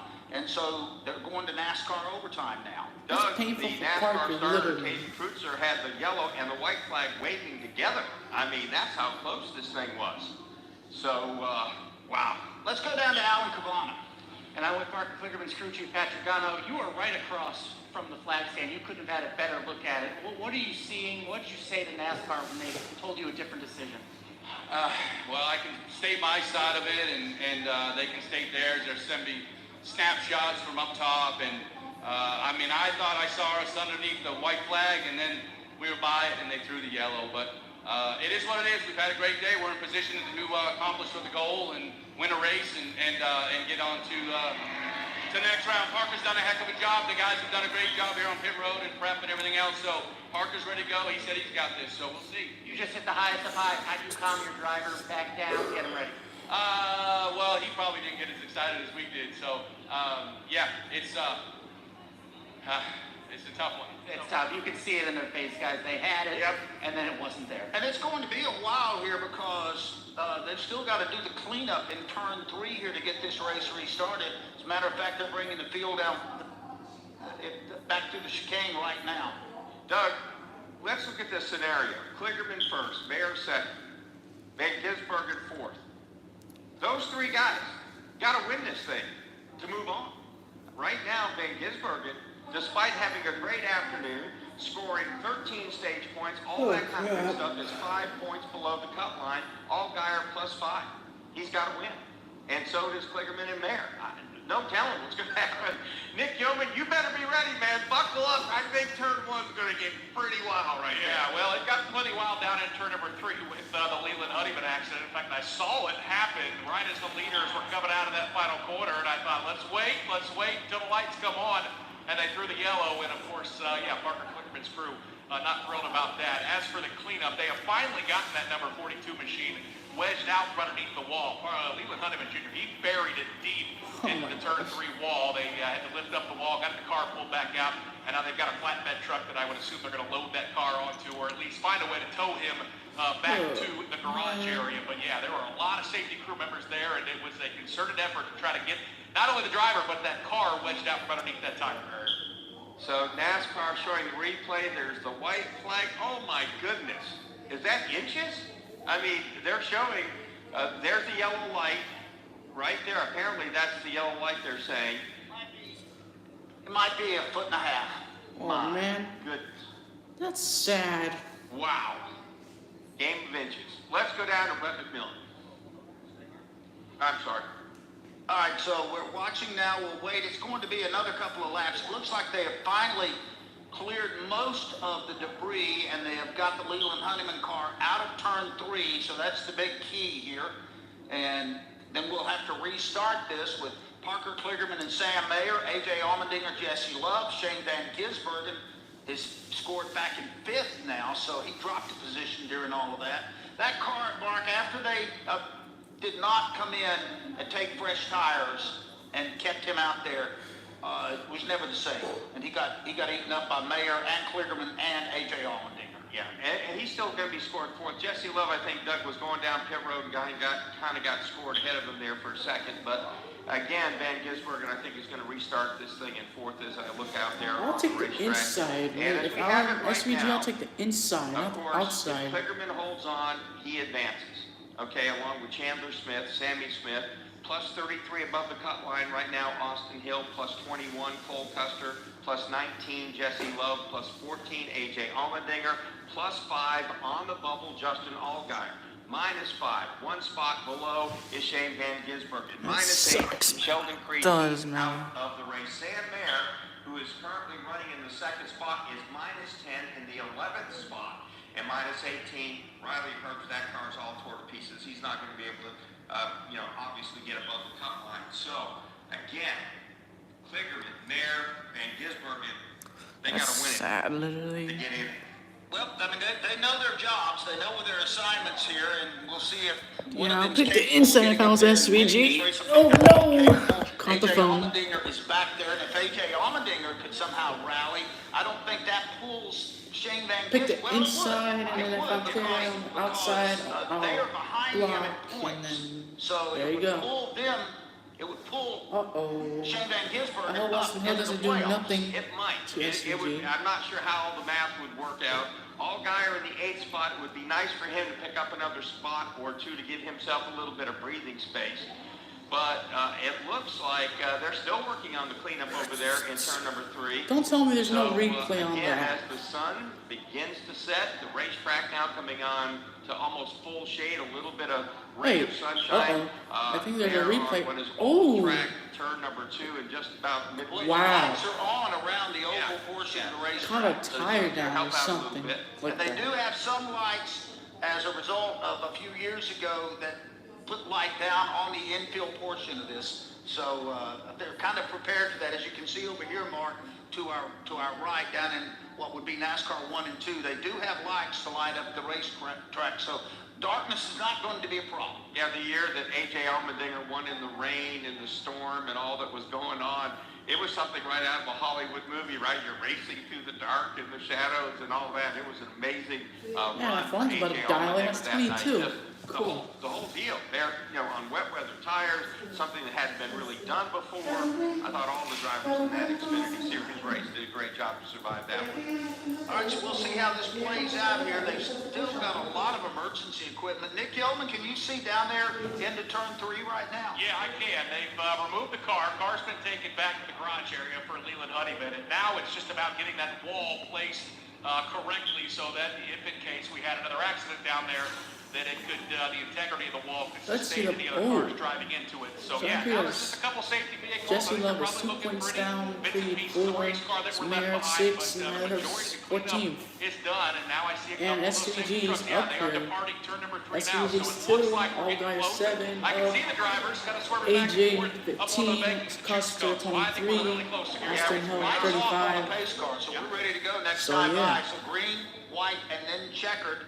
And you know the rules. If we get a flag before the white flag falls, then we start over again. Boy, if we just find that rule out. I know it's gonna be So some wrecks here, guys, because people are drivers are aggressive inside of row if 2, they're up outside front. Shane Van Gisbergen. Austin Hill is going to be on the inside of Here we row go. We're number gonna 3. restart Pat, you pick here. it up from there. Yeah, let me look back here and see. Okay, so you got Clickerman up here with Sam Mayer, then you got SVG on the outside road. Oh, with come AJ there. on. Then there's the 21 I would've picked Austin the Hill is inside, there. Chandler really. Smith right in there. Brandon Jones will start beside his teammate Justin Allgaier. Cole Custer is right there with Josh Balicki as all of those cars enter. Let's see. I'll hold the phone this time around. Lights are out on the pace car as everybody gets those tires ready to go. So we're almost ready for a restart here. Pace car. Why did he pick the outside 97 car? I might stream the cup race tomorrow, so maybe. Let's see here. Oh no. The first attempt is now coming your way.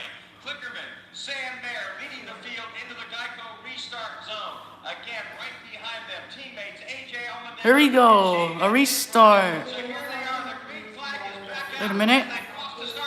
I wish Sam jumped the start. Oh no, it's gonna be chaos. Uh-oh. Opens the door. Sam there. Oh no. Come on, SVG, let's go. Okay, AJ gave him the spot, whatever. SVG's really good at this turn right here, this next turn. Oh, I'm just gonna dive bomb in a minute. Oh no. Whoa! Sam Mayer! What?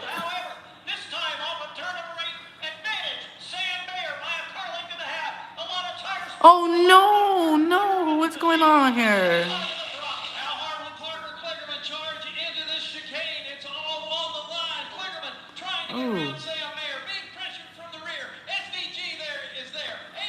Oh, there's the points.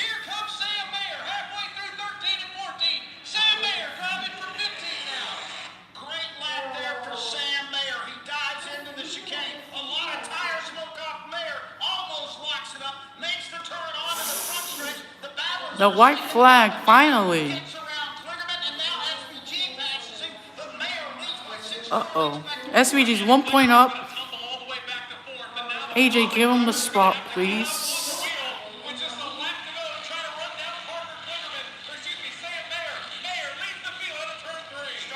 Let's see. Uh-oh, sorry, guys. Sorry.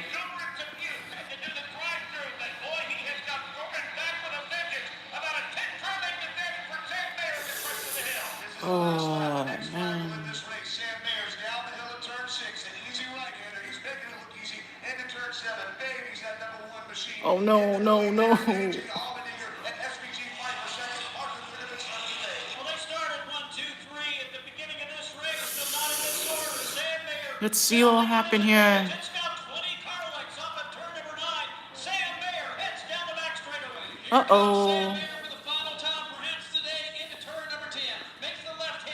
Oh, let's see. Who'll make it? By love, huh?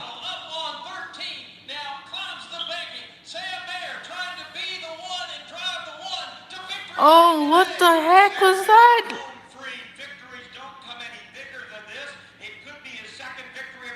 Uh-oh, what's going on with AJ here? Piece of trash, Sammer wins the race. And SVG is out. How sad.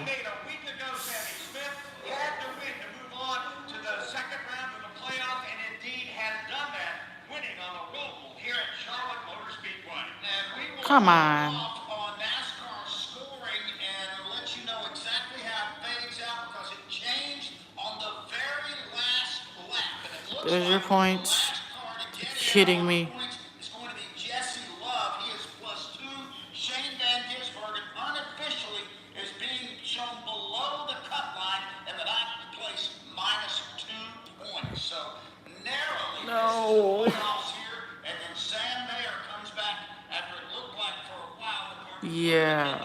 I think Jesse Love took the 38 car, punted out the way. I think that's what he did on the last lap, honestly. What are you thinking if you're Parker Kligerman? What are you thinking if you're Parker Kligerman? 1 Pain. foot away from a double. You're first. Pain. He has pain, doesn't he? Sad. Wow, you can hear them cheering here, and I know that there are people that don't like the roval as much, Mark, but man, was that show. Let's see. Can't argue about that finish. Yeah, Can't take argue this about off now. The final stage of this race, and Come on. There you go.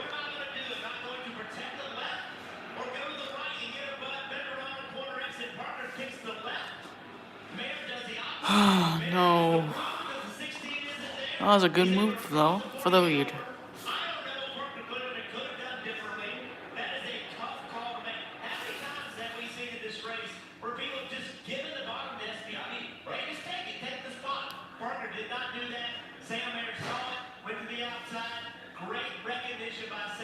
Oh, I hope he does get disqualified.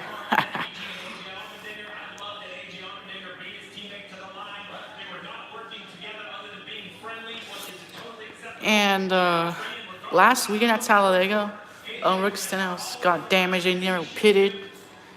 NASCAR's rules again.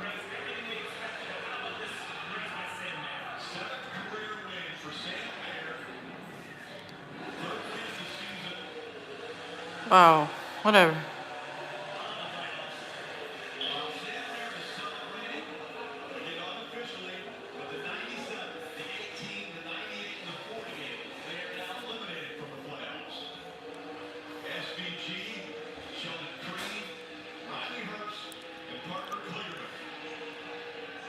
And if Shelly Crane had like 10 more points, he probably would have gotten in the playoffs here. Oh.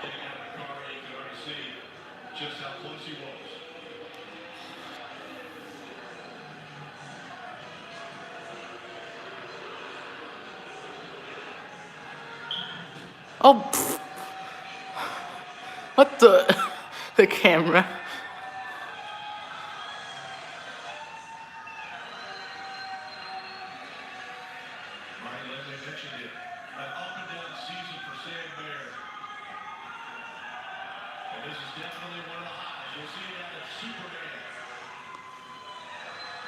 I think some people are booing Sammer. I'm not sure what's going on here.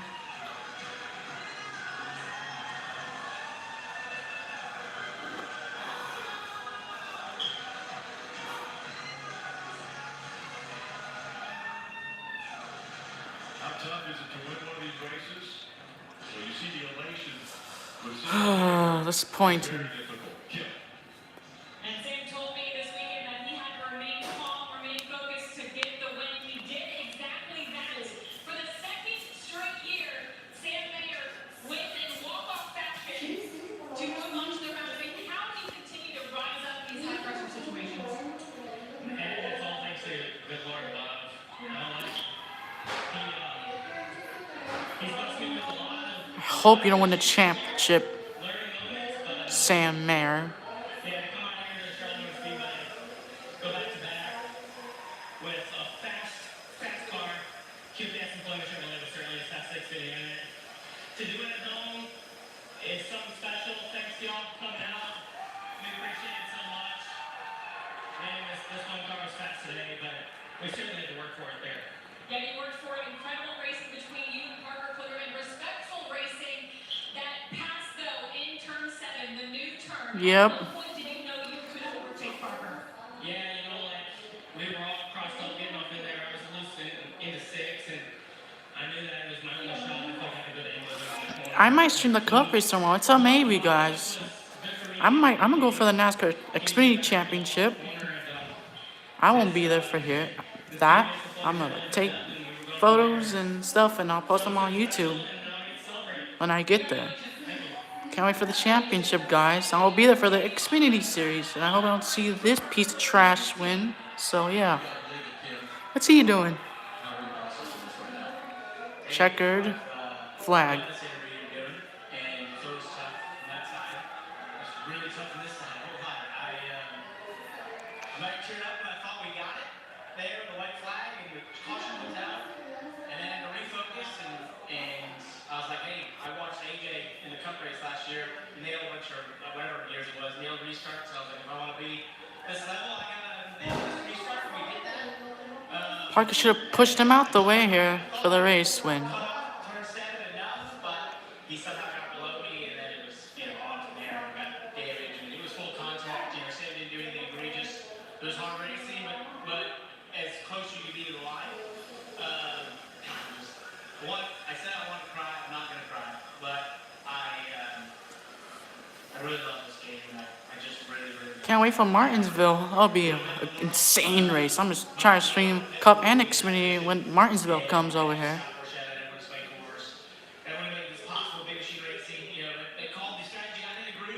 I'll live stream again, okay, guys? Don't worry.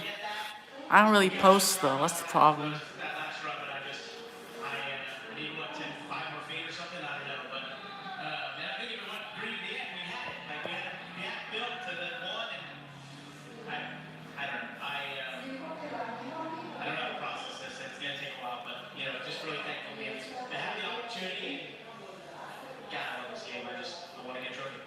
You and I talked yesterday about how much you love this and the pressure and rising up. Let's talk about that 5 feet short. We can show it to you on the monitor here if we can get a monitor over here to you. It was very, very tight. What is that? Oh my gosh, you're kidding me. What? I don't know.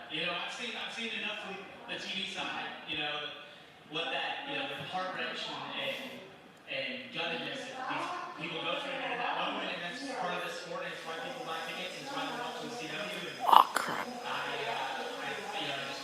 thankful to be in a position to have the opportunity in my life.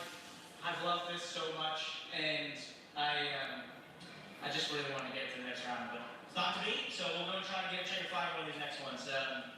Hopefully. I hope he wins a race, guys. Deserves it.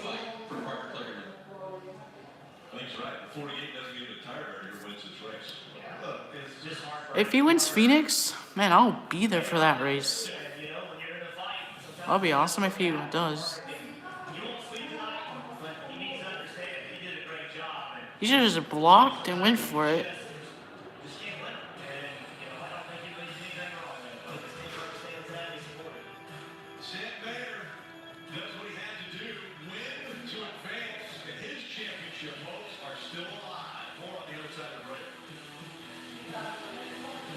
And I'll end it off here. See you later, guys.